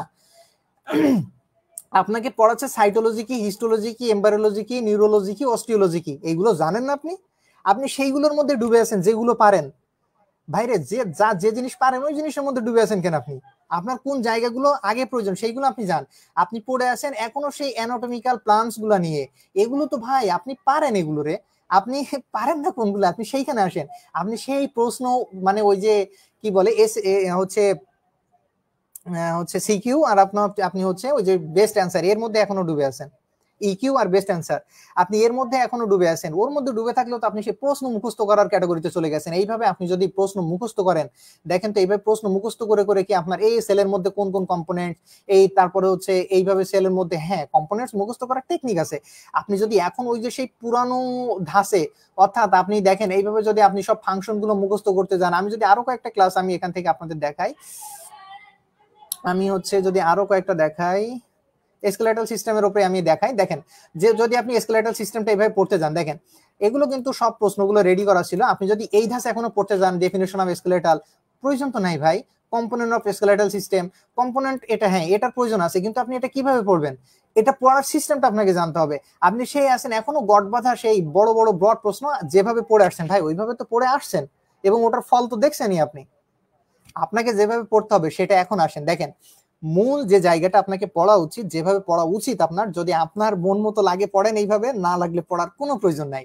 আর ওই যে আপনি গাইড বই পড়তেছেন না, কয়টা প্রশ্ন দেওয়া, কয়টা প্রশ্ন দেওয়া, আপনার টোটাল অ্যানাটমি মিলে মনে হয় 300 প্রশ্নও নাই। আপনার টোটাল অ্যানাটমি বই মিলে মনে হয় একটা 300 প্রশ্ন নাই, কিন্তু আপনি যদি শুধু স্কেলেটাল সিস্টেম পড়েন, দেখেন কতটা প্রশ্ন আসে আমি দেখাই আপনাকে। তারপরে আমি যাচ্ছি এগুলো আপনি ডিটেইল পড়াবো, আপনাদের দেখাবো, আমি অবশ্যই প্রত্যেকটা ক্লাসে আমি আপনাদেরকে দেখাবো। দেখেন এখানে যদি আপনি শুধু স্কেলেটাল সিস্টেমের উপরে পড়েন, তাহলে বেস্ট অ্যান্সার আপনাকে পড়তে হবে 113টা, যেখানে আমি প্রশ্ন শর্ট করার পরেও 113টা প্রশ্ন। আর এই 113টা প্রশ্ন আপনি যদি পড়েন স্কেলেটাল সিস্টেম থেকে, যেই প্রশ্ন করুক আর যে জায়গা থেকে প্রশ্ন করুক আপনি অ্যান্সার দিয়ে আসতে পারবেন। এবং প্রশ্নগুলো কেমন আমি যদি আপনাকে দেখাই, দেখেন পড়ে আসতেছেন না, এই যে এই ধরনের প্রশ্নগুলা দেখেন, দ্য নার্স ইজ, এই যে দেখেন caring for a patient immediately after a blew নি অ্যাম্পুটেশন, তার মানে যখন তার নি অ্যাম্পুটেশন করা হয়েছে, এইখানে কোন ধরনের কেয়ারিং নার্স করবে। দেখেন এরপরে which of the assessment should the nurse consider priority, এখানে সে কোন ধরনের অ্যাসেসমেন্ট গুলো হচ্ছে করবে এবং কোনগুলোকে সে প্রায়োরিটি দিবে। প্রশ্নগুলো বুঝতে পারছেন, প্রশ্ন কোন জায়গা থেকে আসছে, আর আপনি পড়ে গেছেন কোন জায়গায়, ওই গডবাদা প্রশ্ন, ওই জায়গায় পড়লে ধরা ভাই। এখানে প্রশ্নগুলো দেখেন, এগুলো এগুলো কিন্তু আপনি হুটহাট বইয়ের মধ্যে পাবেন না। এখন আপনি আবার তাইলে প্রশ্ন করবেন, আমাদের যে কাজ ভাই এটা কোন বই পড়বো, তাইলে এটা একটা বই থেকে প্রশ্ন করে নাই বিএনএমসি ভাই, যে আমি আপনাকে একটা বই বললাম আপনি ওই বইটা পড়লেন আর ওই বইটা দিয়ে হয়ে গেল। এখানে বেশ কয়েকটা বইয়ের সাপ্লিমেন্টারি হিসেবে কাজ করানো হয়েছে, এবং যে বইগুলো আপনাকে কিনতে মিনিমাম আপনাকে 3 থেকে 4টা বই কিনতে হবে, যা 7,000 টাকার উপরে আপনার পড়ে যাবে। এখন কি আপনি ওই 3-4টা এই পুরো বই আপনি কিনে আপনি ওই সবগুলো একসাথে করে শেষ করতে পারবেন? যা আপনার জন্য কোয়াইট ইম্পসিবল। তাহলে আপনার পড়ার স্টাইলটা কিভাবে কি করতে হবে আমি সেটা যাচ্ছি সেখানে। আচ্ছা, এখন দেখেন পড়ার সিস্টেমটা তাহলে কেমনে হবে। আপনার প্রত্যেকটা চ্যাপ্টার মানে প্রত্যেকটা টপিকের মধ্যে 3টা পার্ট করতে হবে। একটা হচ্ছে কি বেসিক পার্ট অর্থাৎ বেসিক কনসেপ্ট, আর একটা হচ্ছে একদম থিওরিটিক্যাল পার্ট, আর একটা আপনি সরাসরি চলে যাবেন হচ্ছে আপনার এই সিস্টেম সম্পর্কে যত এমসিকিউ আছে। এই যে দেখেন বেসিক পার্টগুলোর মধ্যে কি কি আছে, এখানে অ্যানাটমির ক্ষেত্রে কয়েকটা জায়গা আছে, দেখেন লেভেল অফ অর্গানাইজেশন, ঠিক আছে, এখানে অর্গানাইজম সম্পর্কে অর্গানাইজেশন গুলো আছে, অ্যাটমস থাকে, মলিকিউল থাকে, মলিকিউল থেকে গঠন হয় সেল, সেলগুলো একত্রিত গঠন করে টিস্যু, টিস্যুগুলো একত্রিত গঠন করে অর্গানস, অর্গানগুলো বিভিন্ন অর্গান একসাথে গঠন করে হচ্ছে অর্গান সিস্টেম, তারপরে হচ্ছে হোল অর্গানিজম, একটা ফুল মানুষ একটা তৈরি হয়ে যায় বা যে কোনো একটা প্রাণী গঠন হয়। এরপর হচ্ছে ক্যাভিটি গুলা, এগুলো জাস্ট আপনি এখান থেকে একবার করে পড়ে যান যে কোন ক্যাভিটির মধ্যে কি আছে, এখানে কার্নিয়াল ক্যাভিটির মধ্যে কি আছে, এখানে থ্রাসিক ক্যাভিটির মধ্যে কি আছে, এখান থেকে কিন্তু প্রশ্ন আসে এখানে অ্যাবডোমিনাল ক্যাভিটির মধ্যে কি আছে, এখানে পেলভিক ক্যাভিটির মধ্যে কি কি আছে, এগুলো পড়েন। এরপরে দেখেন ওভারভিউ অফ অর্গান, এখানে ওভারভিউ অর্গান সিস্টেমগুলো কি কি আছে টোটাল, এখানে যদিও 12টা দেওয়া মেজর অর্গান, তবে আমাদের পরীক্ষাতে আসলে টোটাল অর্গান সিস্টেম হচ্ছে মানুষের 11টা দিবেন, ঠিক আছে, ইমিউনো আলাদা করে ধরা হয় না। তো এখানে দেখেন প্রত্যেকটার জন্য হচ্ছে মেজর ফাংশন গুলো কি কি আছে এবং কোনগুলো নিয়ে গঠিত, এটা খুব গুরুত্বপূর্ণ একটা জায়গা। অনেক সময় থাকে স্কেলেটাল সিস্টেম কনসিস্ট অফ, ঠিক আছে, বা কম্পোনেন্টস অফ স্কেলেটাল সিস্টেম এইভাবে থাকে, বোন, কার্টিলেজ, টেন্ডন, লিগামেন্ট, জয়েন্ট। তাহলে এগুলো আপনি প্রথম পড়বেন, এর ফাংশনগুলো দেখবেন, এরপর আপনি চলে আসবেন কোন জায়গায় বলেন তো, স্কেলেটাল সিস্টেমের বেসিক কিছু জায়গাগুলো, যেমন ফাংশন অফ স্কেলেটাল সিস্টেম, এটা পড়তে গিয়ে জানেন। এরপরে হচ্ছে দেখেন জেনারেল অ্যানাটমি অফ লং বোন, এইবার এই একটা জায়গা ভাই, এই জায়গাগুলো যদি আপনি ভালোভাবে না দেখেন, দেখেন এখানে ডায়াফাইসিস, এগুলো কি মেইন শেপ অফ দ্য বোন, এইভাবে আপনার প্রশ্নগুলো থাকে, ঠিক আছে, এগুলো বুঝে বুঝে পড়বেন। ধরেন এগুলো আমি পড়লাম না, আমি সরাসরি বেসিক পার্টে চলে আসতেছি। দেখেন বেসিক পার্ট কি বলছে এখানে, দেখেন লেন্থ অফ ফিমার, এই যে দেখেন কতটুকু, এবং এইখান থেকে কয়টা প্রশ্ন আসছে আমি দেখাচ্ছি। দেখেন এখান থেকে আপনাদের প্রশ্ন আসছে কোনগুলা, যেমন একদম হুবহু একদম সেম টু সেম, এই যে দেখেন একটা লংগেস্ট এন্ড স্ট্রংগেস্ট বোন ফিমার হুবহু উঠাই দিছে। এটা কিন্তু আমি মানে যে বই থেকে, আমার বইয়ের মধ্যে এগুলো অবশ্যই বুক রেফারেন্স থাকবে, সেই বইয়ের মধ্যে একদম হুবহু প্রশ্ন এখান থেকে উঠাই দিছে। আমি আপনাদের 2-3টা প্রশ্নের ছবি উঠাই দিছি না, যেখান থেকে হুবহু টাইপ করা, মানে একটা কমও ভাবনা, একদম হুবহু উঠাই দিছে প্রশ্নগুলো। আচ্ছা, এরপর হচ্ছে এখানে আরো অনেকগুলো, এখানে তারপরে কি হচ্ছে দেখেন, এখানে আপনি বেসিক অর্থাৎ স্কেলেটাল সিস্টেম সম্পর্কিত বেসিক একটা পার্ট পড়ে নেবেন, নেওয়ার পরে চলে আসবেন আপনার হচ্ছে, এবং দেখেন এখানে মুখস্থ করার অনেক টেকনিক গুলো দেওয়া আছে।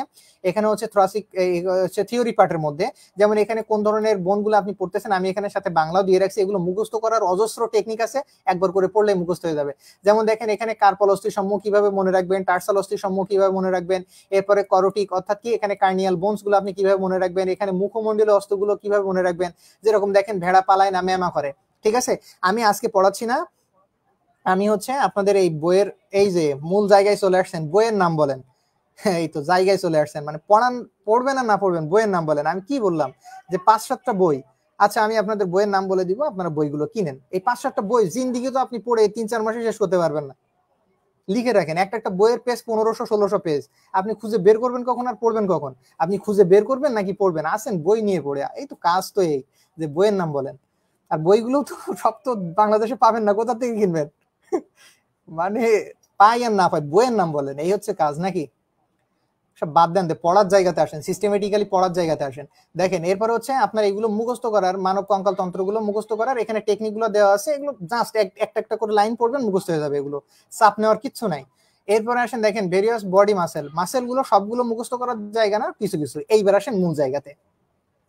প্রশ্ন যখন আপনি পড়া শুরু করতেছেন, এইবার একদম প্রত্যেকটা প্রশ্ন এরকম অ্যানালাইসিস করে করে পড়বেন। তার মধ্যে একটা কমন জায়গা হচ্ছে কি, আমরা যে জায়গাগুলো করতেছি, দেখেন আমি পড়তেছি স্কেলেটাল সিস্টেম, প্রশ্ন অপশনগুলোর মধ্যে আমার 2-3টা প্রশ্ন আছে, সেটা হচ্ছে দেখেন কি যে আমার স্কেলেটাল সিস্টেম রিলেটেড, আর একটা আছে আমার ডাইজেস্টিভ সিস্টেম রিলেটেড। আরে ভাই, আমার যেটার সাথে কনফিউশন হয়ে যাব, দেখবেন যে প্রশ্নগুলোর মধ্যে 2টা অপশন আপনি সহজে বাদ দিতে পারবেন, আর বাকি অপশনগুলোর মধ্যে মোটামুটি আপনার কাছাকাছি চলে আসবে, ঠিক আছে।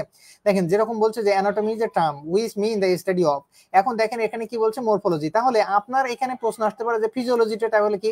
এখন দেখেন আপনি সহজে বলতে পারবেন না যে হিউম্যান ফাংশন, এটা কি ফাংশনের কাজ করে অ্যানাটমি না, সেল ফাংশন সেলের ফাংশন করে অ্যানাটমি না, তাহলে এই দুটো অপশন কিন্তু আপনি বাদ দিতে পারতেছেন। দুইটার মধ্যে কনফিউশন লাগবে, সেই দুইটা আপনি ক্লিয়ার করেন।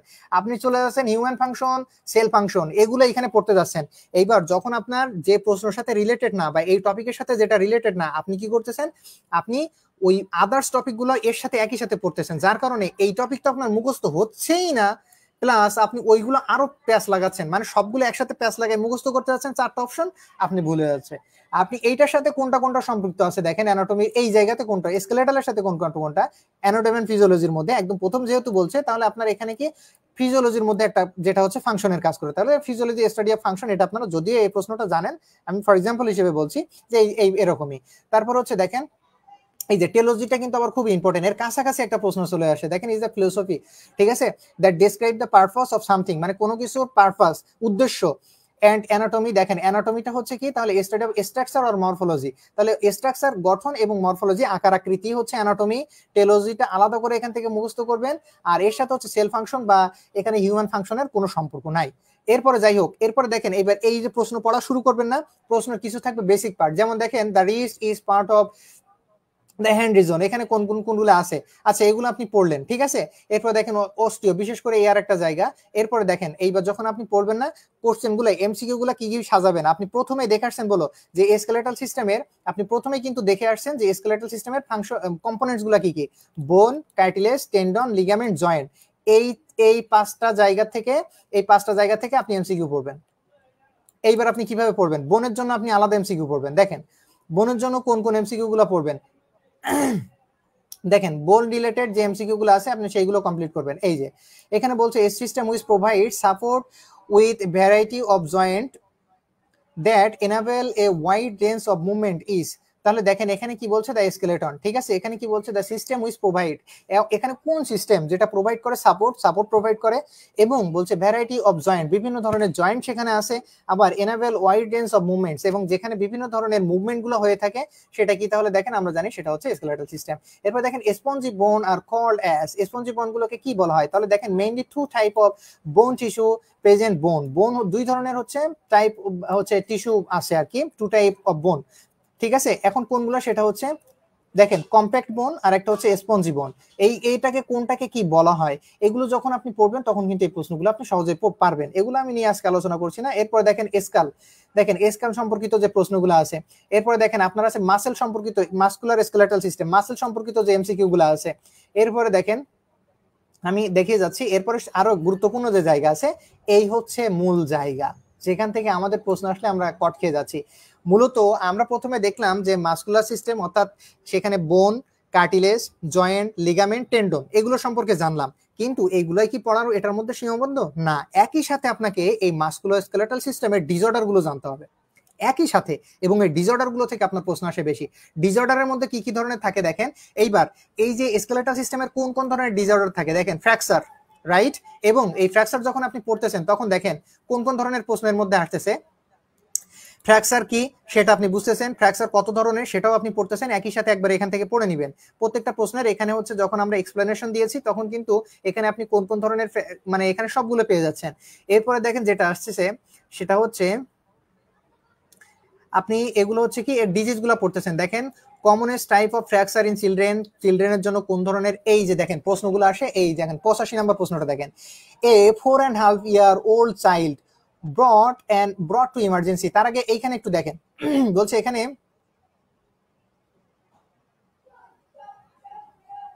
আচ্ছা এখান থেকে আমরা দেখি কোনো সমস্যা নেই, যে এখানে এই যে চিলড্রেন স্পেশালি এই যে রিস্ক, যেটা হচ্ছে কি এই যে গ্রিন স্টিক, হ্যাঁ, a fracture in which one side of the bone is broken and the other side is bent most commonly in children, এটা সব থেকে কমনলি চিলড্রেনদের হয়ে থাকে, সেটা কি এই যে গ্রিন স্টিক, আচ্ছা ফ্র্যাকচারের মধ্যে। এরপরে দেখেন এইবার প্রশ্নটা আসছে হচ্ছে এ 4.5 year old চিলড্রেন, একটা হচ্ছে 4.5 বছরের বাচ্চা ব্রট টু ইমার্জেন্সি ডিপার্টমেন্টে নিয়ে আসা হয়েছে উইথ এ ফ্র্যাকচার টিবিয়া, তার টিবিয়াতে fracture. The nurse know that in children of this age the most frequently encountered the type of fracture classified, তাহলে দেখেন তো এখানে কোন ধরনের ফ্র্যাকচারটা এই চিলড্রেনদের, অর্থাৎ এ যখন 4.5 year অর্থাৎ 4.5 বছরের যে বাচ্চা তার কোন ধরনের ফ্র্যাকচারটা হয়ে থাকে কমনলি, বলেন তো, নার্স কোনটা দেখেই বুঝবে, এই যে একটু আগে আপনি এখানে পড়ে আসতেছেন না যে কমনলি হয়ে থাকে গ্রিন স্টিক, এই যে দেখেন আপনার গ্রিন স্টিক।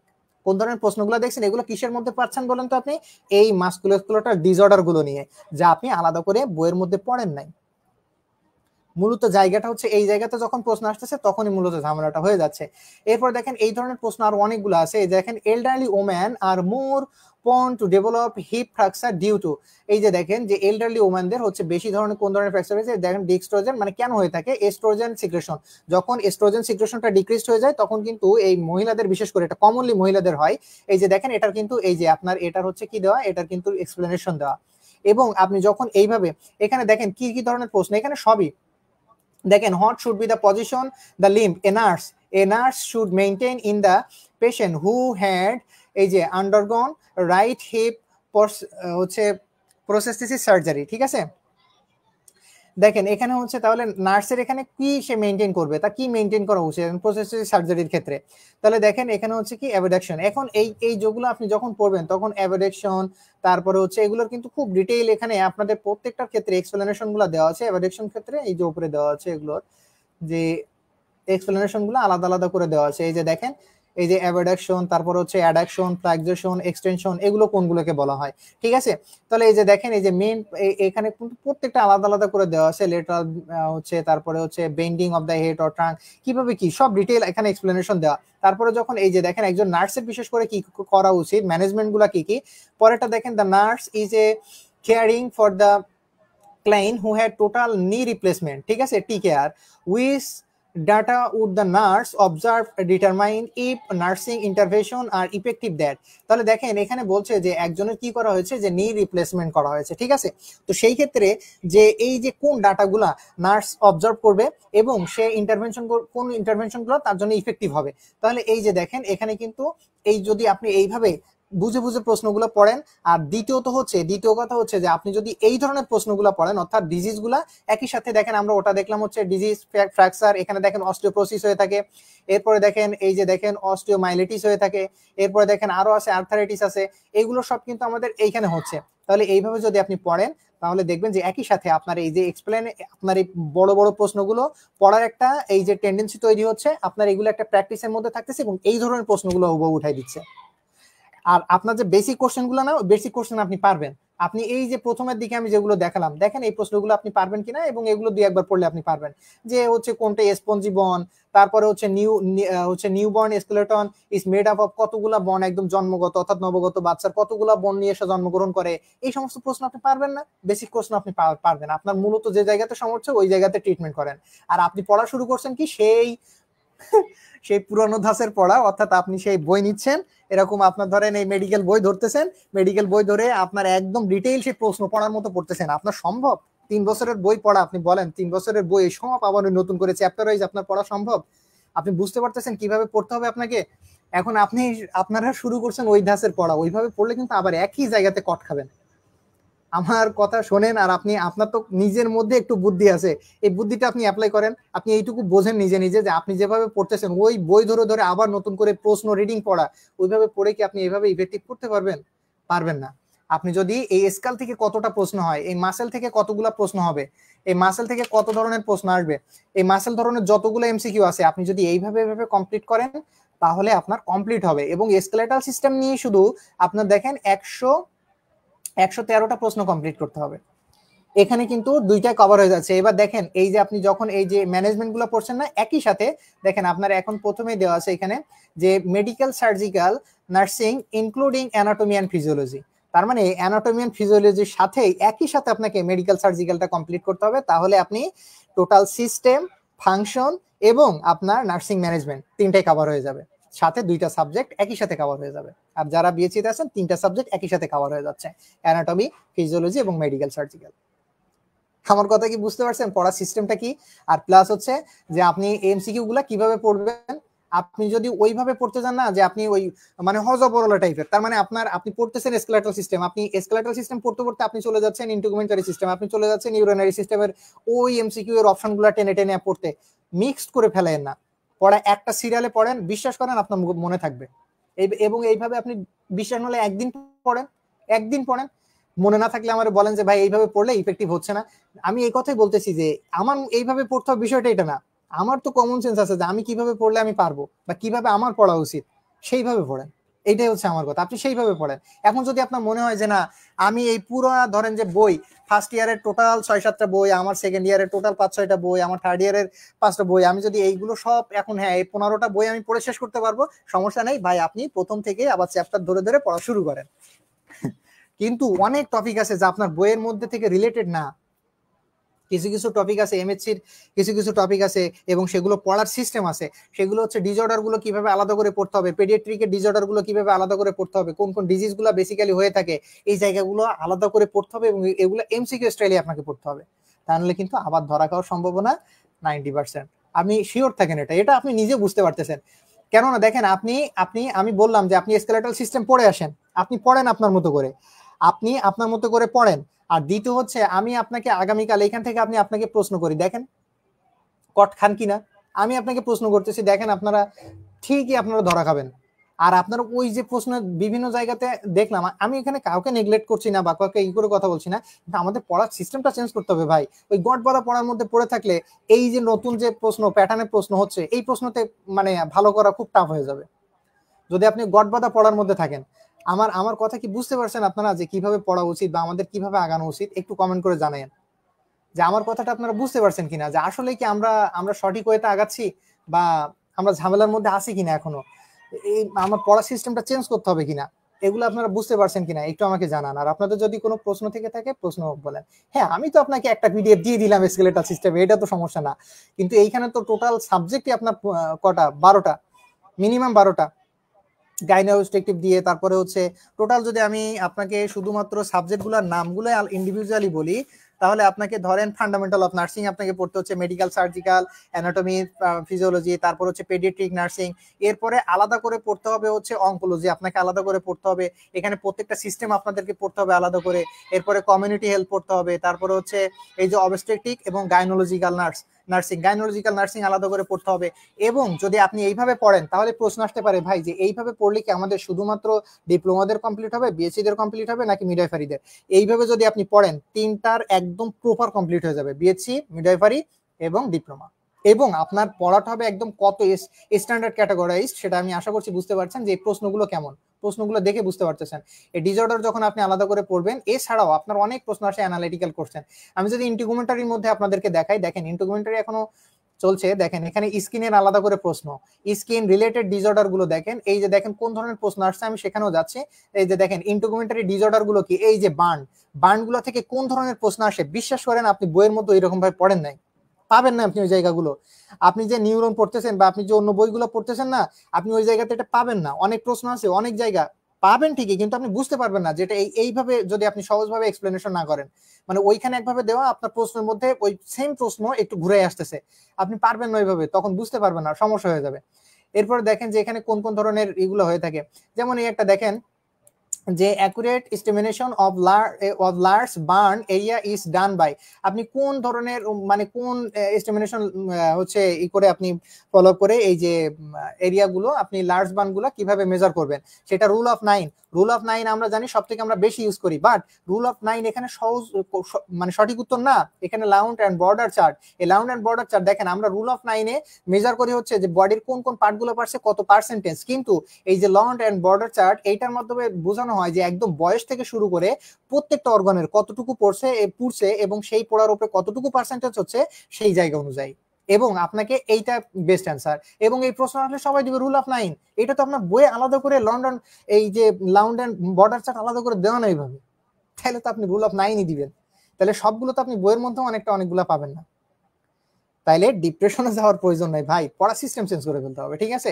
এটা হচ্ছে মূল বিষয়। এইবার দেখেন, আপনি যদি ওই গটবটা পড়ার মধ্যে পড়ে থাকেন, আমি যেটাই বললাম যে আপনি যদি এই যে দেখেন আমি যেভাবে ফার্স্ট ইয়ারে বা এই ওইগুলোতে যেভাবে ক্লাস নিতাম, এইভাবে যদি আপনি পড়তে থাকেন, তাইলে তো আপনি ভাই এখনো প্রশ্ন মুখস্থ করতেছেন। আপনার কি পরীক্ষাতে ব্রড কোশ্চেন আসবে, ইকিউ কোশ্চেন আসবে আপনার পরীক্ষাতে, এসএ কোশ্চেন আসবে আপনার পরীক্ষাতে? না তো। আপনি মুখস্থ করে তো নিজের ব্রেনের উপর প্রেশার দিচ্ছেন, আবার আলটিমেটলি যেটা আপনার জন্য ইফেক্টিভ হচ্ছে না। আপনি এইভাবে পড়া শুরু করছেন কিসের জন্য? সেই দেখতেছি আপনারা কয়েকজন সেই প্রশ্ন ওই যে শুরু করছেন, সে মানে চ্যাপ্টার ওয়াইজ ধরে ধরে সেই পড়া পড়তেছেন, কিন্তু আপনার তো ওইভাবে পড়লে সমস্যা হয়ে যাবে। আপনার পড়তে হবে যে এই টপিকের মধ্যে ধরেন, হ্যাঁ আপনি ওখানে পড়বেন কিভাবে বলেন তো, যে আমার স্কিন সম্পর্কে কতগুলো প্রশ্ন আসে, স্কিনের কতগুলো ডিজিজ আছে, দেখেন এখানে বার্ন আছে, এরপরেও কিন্তু আরো অনেকগুলো দেখেন এখানে যদি আপনি ইন্টিগুমেন্টারি নিয়ে পড়েন, এখানে আরো কোন কোন ধরনের হচ্ছে এই যে দেখেন স্ক্যাবিস আছে, ঠিক আছে, কোন কোন ধরনের ডিজিজ গুলো আছে। এরপরে দেখেন এই যে সিস্টেমিক, এই যে লাভস এরিথ্রোমেটোসাস এগুলো আছে। এই যে ডিজিজগুলো আলাদা আলাদা করে আসতেছে, এই ডিজিজগুলোর উপরে হচ্ছে আপনাকে ভাই আলাদা আলাদা করে এগুলো পড়তে হবে। প্লাস এই যে দেখেন একটা প্রশ্ন আসছে 47, এই যে দেখেন প্রশ্নগুলো কেমন আসতেছে সেগুলো আপনার সাথে মিলতেছে কিনা। এ 2 years old child is admitted to a burn unit, ঠিক আছে, উইথ এই যে parietal and full thickness burned over 35% of the body. After admission, assessment and review of the physician order, the priority nursing intervention focus on. তাহলে কোন ধরনের intervention nursing focus করবে এখানে? তাহলে দেখেন এখানে ইনক্রেজ এই যে ফলিক ক্যাথেটার, তার কিন্তু এখানে হচ্ছে ইনসার্টিং ফলিক ক্যাথেটার এখানে তার ইনসার্ট করতে হবে। কারণ কি দেখেন ফলিক ক্যাথেটার এখানে প্রথমে যে কাজটা করতে হয় যখন বার্ন পেশেন্টে, তার দেখতে হয় যে ইউরিন আউটপুট ইনপুট, অর্থাৎ তার ইউরিন কতটুকু আউটপুট হচ্ছে, সেই আউটপুট অনুযায়ী কিন্তু তার হচ্ছে ফ্লুইড ইনটেক করতে হবে। এই জন্য তাকে হচ্ছে যদি এখানে ইনসার্টিং করা হয় ফলিক ক্যাথেটার, তাহলে সেই ক্ষেত্রে কি হবে দেখেন, সেই ক্ষেত্রে হচ্ছে এখানে আরো দেখেন এক্সপ্লেনেশন দেওয়া আছে যে ইনসার্টিং এই যে হচ্ছে ইনওয়ান্ডেলিং ফলিক ক্যাথেটার, এখানে urine catheter is priority nursing management to monitor এই যে hourly urine output and maintain take input output chart. তার যার কারণ হচ্ছে তাকে যেন প্রপার হচ্ছে এই যে রিস্টেটিং আইভি ফ্লুইড তাকে প্রপারলি দেওয়া যায়। এই জন্য আগে তাকে দেখতে হবে যে তার এই ক্যাথেটারটা করে তার হচ্ছে কি আউটপুটটা কি অবস্থা। আপনি এই প্রশ্ন দিলেই প্রত্যেকেই দেবে এই যে দেখেন রিসার্টিং আইভি ফ্লুইডস, তাকে আইভি ফ্লুইড মেরে দিতে হবে, যা ভুল। আপনাকে এখন দেখেন আপনি বলবেন যে ভাই তাইলে কি এখন এইরকম অ্যানালাইটিক কোশ্চেনগুলো আমাকে পড়তে হবে? অবশ্যই পড়তে হবে, অবশ্যই পড়তে হবে। তার কারণ এখন দেখেন আপনি যদি এইভাবে না পড়েন, আপনার প্রশ্ন আসতেছে এই জায়গা থেকে, আপনি এগুলো না পড়ে যাবেন কই? এখন ধরেন আপনি পড়লেন না, আপনি তো সেই একই ভুল আবার করবেন। এইবার আপনারা যে কাজটা করছেন বিভিন্ন গ্রুপে সিনিয়র জুনিয়র মারামারি হ্যান ত্যান নানান কাহিনী, আমি আর ওই বিষয়ে যাচ্ছি না। এখন যদি আপনি আবারও সবাই একদম 80% স্টুডেন্ট আবার সেপ্টেম্বরের পরীক্ষাতে খারাপ করে, তাহলে এখানে কাকে দোষারোপ করবেন? আপনি কি 6 মাস আগে আপনি জানেন নাই যে আপনার এই যে হচ্ছে পড়ার স্টাইল চেঞ্জ হয়ে গেছে বা আপনার হচ্ছে কোশ্চেন প্যাটার্ন চেঞ্জ হয়ে গেছে? এটা তো আপনি বুঝে গেছেন। এখন 6 মাস পরে আপনি কি ইস্যু দাঁড় করাবেন বলেন? কোনো সুযোগ নাই। হ্যাঁ, বিভিন্ন জায়গাতে আপনারা যেভাবে ক্লাস করতেছেন, আমি বলতেছি না ক্লাস করেন না ভাই, প্রত্যেকটা জায়গায় ভালো, আমি কখনোই কাউকে খারাপ বলি না, কোনো কোচিং বা কোনো কিছুকে। আপনি সেইভাবে পড়েন, তবে আপনি যদি ওইভাবে পড়েন ওই গটবাধা পড়া ভাই, ওইখান ধরা খাবেন। আর শুধু যদি আপনি দেখেন আপনারা এই আবার অনেকেই কিন্তু এই প্রশ্ন সলভিং দেখে ভাই কোথাও ভর্তি হবেন না ভাই। আমার কথা শুনেন, প্রয়োজনে ভর্তি হয়েন না, নিজে নিজে পড়েন। প্রশ্ন সলভিং এ দেখাচ্ছে এইভাবে, কিন্তু আপনার নোটের মধ্যে এইভাবে নাই, এইভাবে এই যে এরকম ভাবে নার্সিং ইন্টারভেনশন গুলো নাই, এরকম ভাবে ডিসক্রাইব করা নাই। আপনি ওইখানে পড়েন না ভাই, না পড়লে আবার কট বিশ্বাস না করলে দেখেন আমার কথা মিলাই নিয়েন, তাহলে এই জায়গাগুলোতে কিন্তু ধরা খাওয়ার সম্ভাবনা থাকবে। হয়তো আমার কথা অনেকের কাছে উল্টাপাল্টা মনে হইতে পারে, খারাপ মনে হইতে পারে, বা বিভিন্ন ধরনের মনে হইতে পারে, তবে অনেস্টলি ভাই এটাই, এইভাবেই পড়েন। আর এইখানে কমন বিষয় হচ্ছে আমার তো কমন সেন্স আছে, আমার জানি যে কিভাবে পড়তে হবে, এইটুকু আপনারা একটু অ্যাপ্লাই করেন, এটাই হচ্ছে মূল কথা।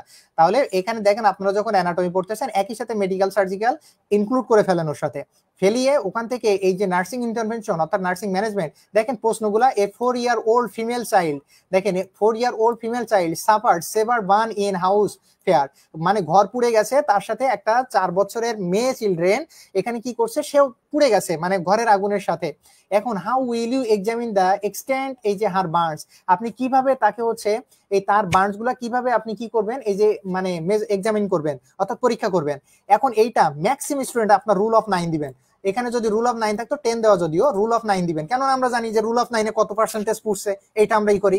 কিন্তু এর সঠিক উত্তর আমরা কি একটু আগে দেখলাম যে সব থেকে হচ্ছে এই যে লাউন্ড এন্ড বর্ডার চার্ট, যেটাকে কি করা হয় যে একদম বাচ্চাদের, এটা কিন্তু বয়স অনুযায়ী, কেননা এখানে উল্লেখ করে দিয়েছে 4 ইয়ার বাচ্চার, এখানে কিন্তু বলে দিয়েছে 4 ইয়ার চাইল্ড। তাহলে আপনাকে ওই যে পিকচারটা দেখাচ্ছিলাম, সেটা কই পিকচারটা, এই যে দেখেন এই পিকচারে কিন্তু এখানে 0 থেকে শুরু করে 1 ইয়ার 2 ইয়ার 3 ইয়ার 4 ইয়ার, যদিও পিকচারটা এখানে ক্লিয়ার দেখা যাচ্ছে না, আছে আমার কাছে পিকচারটা। তো এখানে দেখেন এই যে এইভাবে কিন্তু ইয়ার ওয়াইজ আপনাকে এখানে হচ্ছে আপনাকে মেজারমেন্ট করার জন্য এই যে দেখেন রুল অফ 9 হচ্ছে, এই যে দেখেন রুল অফ 9 এন্ড এই যে Lund and Browder chart are both use for burn estimation, but Lund and এই যে হচ্ছে Lund and Browder chart is more accurate method, এটাই হচ্ছে more accurate method, not rule of 9। এইভাবে যখন আপনি বুঝে বুঝে পড়বেন, তখন এইরকম অ্যানালাইটিক কোশ্চেন আসলে আপনি খুব সহজে সঠিক উত্তর দিতে পারবেন এবং আপনি এইগুলো ইউজ হয়ে যাবেন পড়তে পড়তে। কিন্তু আপনি যদি এইগুলো প্র্যাকটিস না করেন, ওই শুধু বেসিক কোশ্চেনগুলো পড়তে পড়তে যান, তাহলে আবারও একই জায়গাতে আপনি দাঁড়িয়ে আছেন এবং একই ভুল আপনার সামনে আবারও এসে দাঁড়াবে এবং একই ভুল হওয়ার সম্ভাবনা 90%। আশা করছি বুঝতে পারতেছেন। তাহলে আমি আশা করছি আমার মূলত ক্লাস নেওয়ার উদ্দেশ্য আজকে না, আজকে ক্লাসের কোনো উদ্দেশ্য ছিল না, কেননা এখানে একটা একটা চ্যাপ্টারের উপরে একটা একটা লং ক্লাসের প্রয়োজন, অনেক বড় বড় ক্লাসের প্রয়োজন। কেন এখানে দেখেন 128টা প্রশ্ন, আমি যদি স্কেলেটাল সিস্টেম নিয়ে শুরু করি তাহলে আমার 2 ঘন্টা মিনিমাম এন্ড ম্যাক্সিমাম টাইম লাগবে। ইন্টিগ্রেমেন্টারি নিয়ে শুরু করলে মিনিমাম 2 ঘন্টা 2.5 ঘন্টা একটা একটা ক্লাসের প্রয়োজন, এবং আপনি যদি একবার করে ফুল ক্লাসগুলো করেন তাহলে হয়ে যাবে কাজ। ঠিক আছে? হ্যাঁ ভাই, নোটগুলো আমাদের দিবেন না? আমাদের হেল্প করেন ভাই। অবশ্যই হেল্প করবো, কেন হেল্প করার জন্যই তো নোট করতেছি। দেখেন এই তো যদি দেখেন এখানে হচ্ছে মিনিমাম এই নোটগুলো তৈরি করা মিনিমাম 5টা বই বেস করে, মিনিমাম 5টা বই। এই 5টা বই পড়া, 5টা বইয়ের দাম আসলে অ্যাকচুয়ালি মেলা। আমি আপনাদের বইয়ের নাম নাম করে পাগল হন না, বইয়ের নাম আমি দিয়ে দিব, আপনারা কালেক্ট করেন। মানে আমি একটা অ্যাপ্রক্সিমেটলি আমি একটা অ্যামাউন্ট আপনাদের বলছি, 7,000 টাকা গোছান, একটা একটা বই এরকম মোটা মোটা, আপনারা ওগুলো নিয়েন, কোনো সমস্যা নেই, ওগুলো পড়বেন, পড়তে পারেন, কোনো সমস্যা নেই। ঠিক আছে? এখন দেখেন যে আপনারা পাবেন এবং কিভাবে আপনারা এই নোট পাবেন এগুলো নিয়ে খুব দ্রুতই আপনাদের হচ্ছে আমি পেজে বলে দিব, সেইভাবে আপনারা নোটগুলো পেয়ে যাবেন ইনশাআল্লাহ। ঠিক আছে? তো পড়ার সিস্টেমটা মূলত আমাদের উদ্দেশ্য ছিল হচ্ছে আজকে যে আমাদের প্রশ্নগুলো কিভাবে আসছে, কোন ধরনের প্রশ্নগুলো আসছে, আর অ্যাকচুয়ালি হয় did you actually go the wrong, আমরা কোথায় ভুলগুলো করছি ভাই। আগে আগে এই জায়গা সলভ করেন আপনি। প্রয়োজনে আপনি এই পিডিএফ ডাউনলোড এই প্রিন্ট করেন, এই যে প্রশ্ন এবার হয়েছে এই প্রশ্ন ডাউনলোড এই প্রিন্ট করেন, প্রিন্ট করে লেখেন যে কোন জায়গা থেকে প্রশ্ন আসছে, কোন ধরনের প্রশ্ন আসছে, আগে এইটা সলভ করেন। আপনার সাইকেলে কেন লিক হয়েছে, ওই লিক সারাই করবেন নাকি ওই সাইকেলের দোকানদারের কাছে যাচ্ছেন কোচিং এ, আবার যে ওই কোচিং বলতেছে আবার নতুন করে বই পড়া শুরু করো, এখানে এইভাবে পড়লে চান্স পেয়ে যাবা, মানে আবার বাস। শিওর থাকেন। ঠিক আছে? আপনি আগে নিজের নিজের নিজের সেন্স অ্যাপ্লাই করেন যে প্রশ্নগুলো কোন ধরনের আসছে, আমাকে কিভাবে প্রস্তুতি নেওয়া উচিত, আমি ওই গটবাধা পড়া পড়লে হবে কিনা। এই ও আমার প্রশ্ন, আমার কোনো স্পেসিফিক খুব ভাইটাল কোনো পরিচয় নাই। আমিও হচ্ছে এবার আমি যেটা বলি সেটা হচ্ছে এবারই আমি ডিপ্লোমা থেকে লাইসেন্স দিয়েছি, আর মনে হয় ভাগ্যের জোরে পাশ করে গেছি। এটা হচ্ছে বিষয়। তো যাই হোক, আমার পাশ করার থেকে আমি আরো বেশি ব্যথিত হচ্ছে আমার সহপাঠীদের খারাপ হওয়ার কারণে। আর সব থেকে গুরুত্বপূর্ণ যে বিষয় সেটা হচ্ছে টিচিং এর ক্ষেত্রে আমি একটু মনে হয় এগিয়েই, কারণ বেশ বহুত দিন যাবত টিচিং প্রফেশনে আছি এবং পড়াই আর কি। তবে এখানে কোনো প্রতিষ্ঠান বা এরকম কেউ আবার ধরে বললেন না যে এই বয়সে পড়ায়, এখন হচ্ছে ওই আবার আপনারা ভাইরাল করেন না। আমি হচ্ছে আবার নিজের ব্যাচ করে পড়াই এবং আমি নিজের মানে আমার যে স্টুডেন্ট গুলো আছে সেগুলোকেই পড়াই। সিস্টেমটা এরকম আর কি। যাই হোক, সেটা অন্য বিষয়। আর এখানে হচ্ছে বিষয়টা, আর সর্বপ্রথম একটা কথা, আপনারা যখন প্রিপারেশন নেবেন 3টা জিনিস মেনটেন করেন, আপনার ঠেকায় রাখতে পারবেন ইনশাল্লাহ পাস। এক হচ্ছে ভাগ্য বলে কিছু নাই, ভাগ্য ক্রিয়েট করেন যিনি তার সাথে সম্পর্ক করেন, অর্থাৎ সৃষ্টিকর্তার সাথে আপনার ভালো সম্পর্ক করেন। প্রথমেই আপনার সৃষ্টিকর্তার কাছে চান, আর সেই অনুযায়ী ওনার কাছে চান, ওনার কাছে সাহায্য চান। যে যে ধর্মের আছেন, আপনি যদি মুসলিম ধর্মের হয়ে থাকেন বেশি বেশি নামাজ পড়েন, আল্লাহর কাছে বেশি বেশি চান যে আল্লাহ আমার এইটা প্রয়োজন। আপনার চাওয়ার জায়গা তো একটাই জায়গা ভাই, আপনি ওই জায়গাতেই চান। দ্বিতীয়ত হচ্ছে ওইখানে চান প্লাস আপনি এখানে পরিশ্রম করেন। আল্লাহর কাছে চাওয়া, আপনার ভাগ্য চেঞ্জ হয়ে যাবে ভাই। ভাগ্য বলে কিছু নাই, ভাগ্য পরিবর্তনের ক্ষমতা একমাত্র আল্লাহর, সেইখানে চান। আর দ্বিতীয় হচ্ছে আপনি আপনার তুখর পরিশ্রম করেন, উইদাউট পরিশ্রম এখন ভালো কিছু হওয়া পসিবল না। আর 3 নাম্বার হচ্ছে যে আপনার বাবা মায়ের দোয়া নেন, আপনি ভালোভাবে পড়েন এবং সর্বাবস্থায় পড়ালেখার মধ্যে থাকেন। এই 3টা জায়গা একটু মেনটেন করেন। ঠিক আছে? এই ওভারঅল তো ঠিক আছে, এই হচ্ছে আমাদের মূলত আজকের আলোচনার বিষয় ছিল। আর আমি আশা করছি আপনারা এই জায়গাগুলো খুব ক্লিয়ারলি বুঝতে পেরেছেন। কারো কোনো কোশ্চেন থাকলে বলতে পারেন। আশা করি যে আপনারা বুঝতে পারছেন যে আপনারা কিভাবে প্রিপারেশন নেবেন। আর আরো একটা বিষয় হচ্ছে কি, আমাদের ধৈর্য কম ভাই। এই যে পড়বো এতক্ষণ ধরে পড়া, এটা সম্ভব না। এই জায়গাতে হচ্ছে আমরা আটকে আছি, পড়া তো পড়বেনই। আমি আপনাকে দেখেন, আপনি যখন একবার ধরতে পারবেন আপনার সমস্যা কথায়, আপনি আপনি পড়ার স্পিড আপনার অন্যরকম চেঞ্জ হয়ে যাবে একদম। আপনার পড়ার স্পিড চেঞ্জ হয়ে যাবে যখন আপনি প্রবলেম ধরতে পারবেন। কিন্তু আপনি ক্লাস করতেছেন, ক্লাস করতে করতে দেখা যাচ্ছে যে আপনি প্রচুর ক্লাস করতেছেন কিন্তু আপনি ধরতে পারতেছেন না যে আপনার সমস্যাটা কোথায়। ওই গটবাধা পড়া তো আপনি 3 বছর পড়ছেন।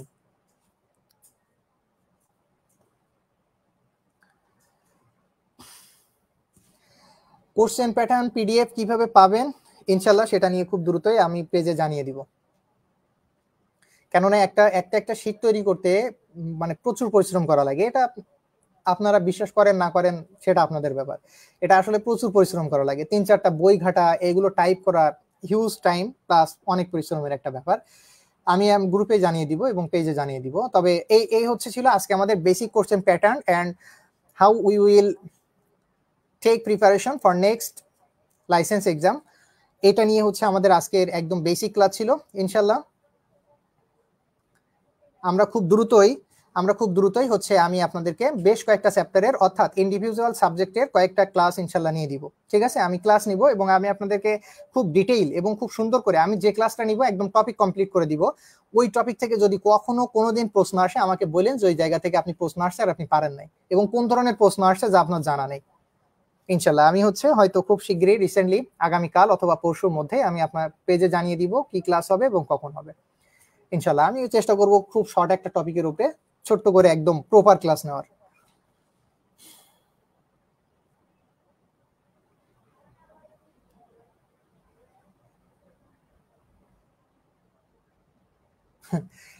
এইটাই তো সমস্যা, দেখেন আমরা হচ্ছে নিজেরাই নিজেদের প্রবলেমগুলো মানে ফিগার আউট করি না, যার কারণে অন্যরা যেটা বলে আমরা সেটাই মানি। এই তো অন্যদের মানতে মানতে আপনারাই বলেন যে এই যে বিভিন্ন পেজগুলা বা বিভিন্ন বইয়ের রাইটারগুলা গডবাদা রাইটারগুলা যা করলো এটা জীবন ধ্বংস করে দিল, তাই না?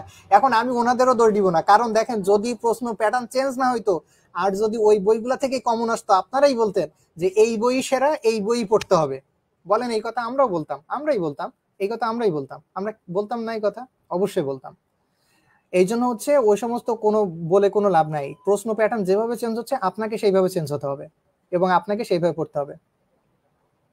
হ্যাঁ, এই পেজেই হচ্ছে ক্লাস হবে এবং খুব রিসেন্টলি ক্লাস হবে ইনশাল্লাহ।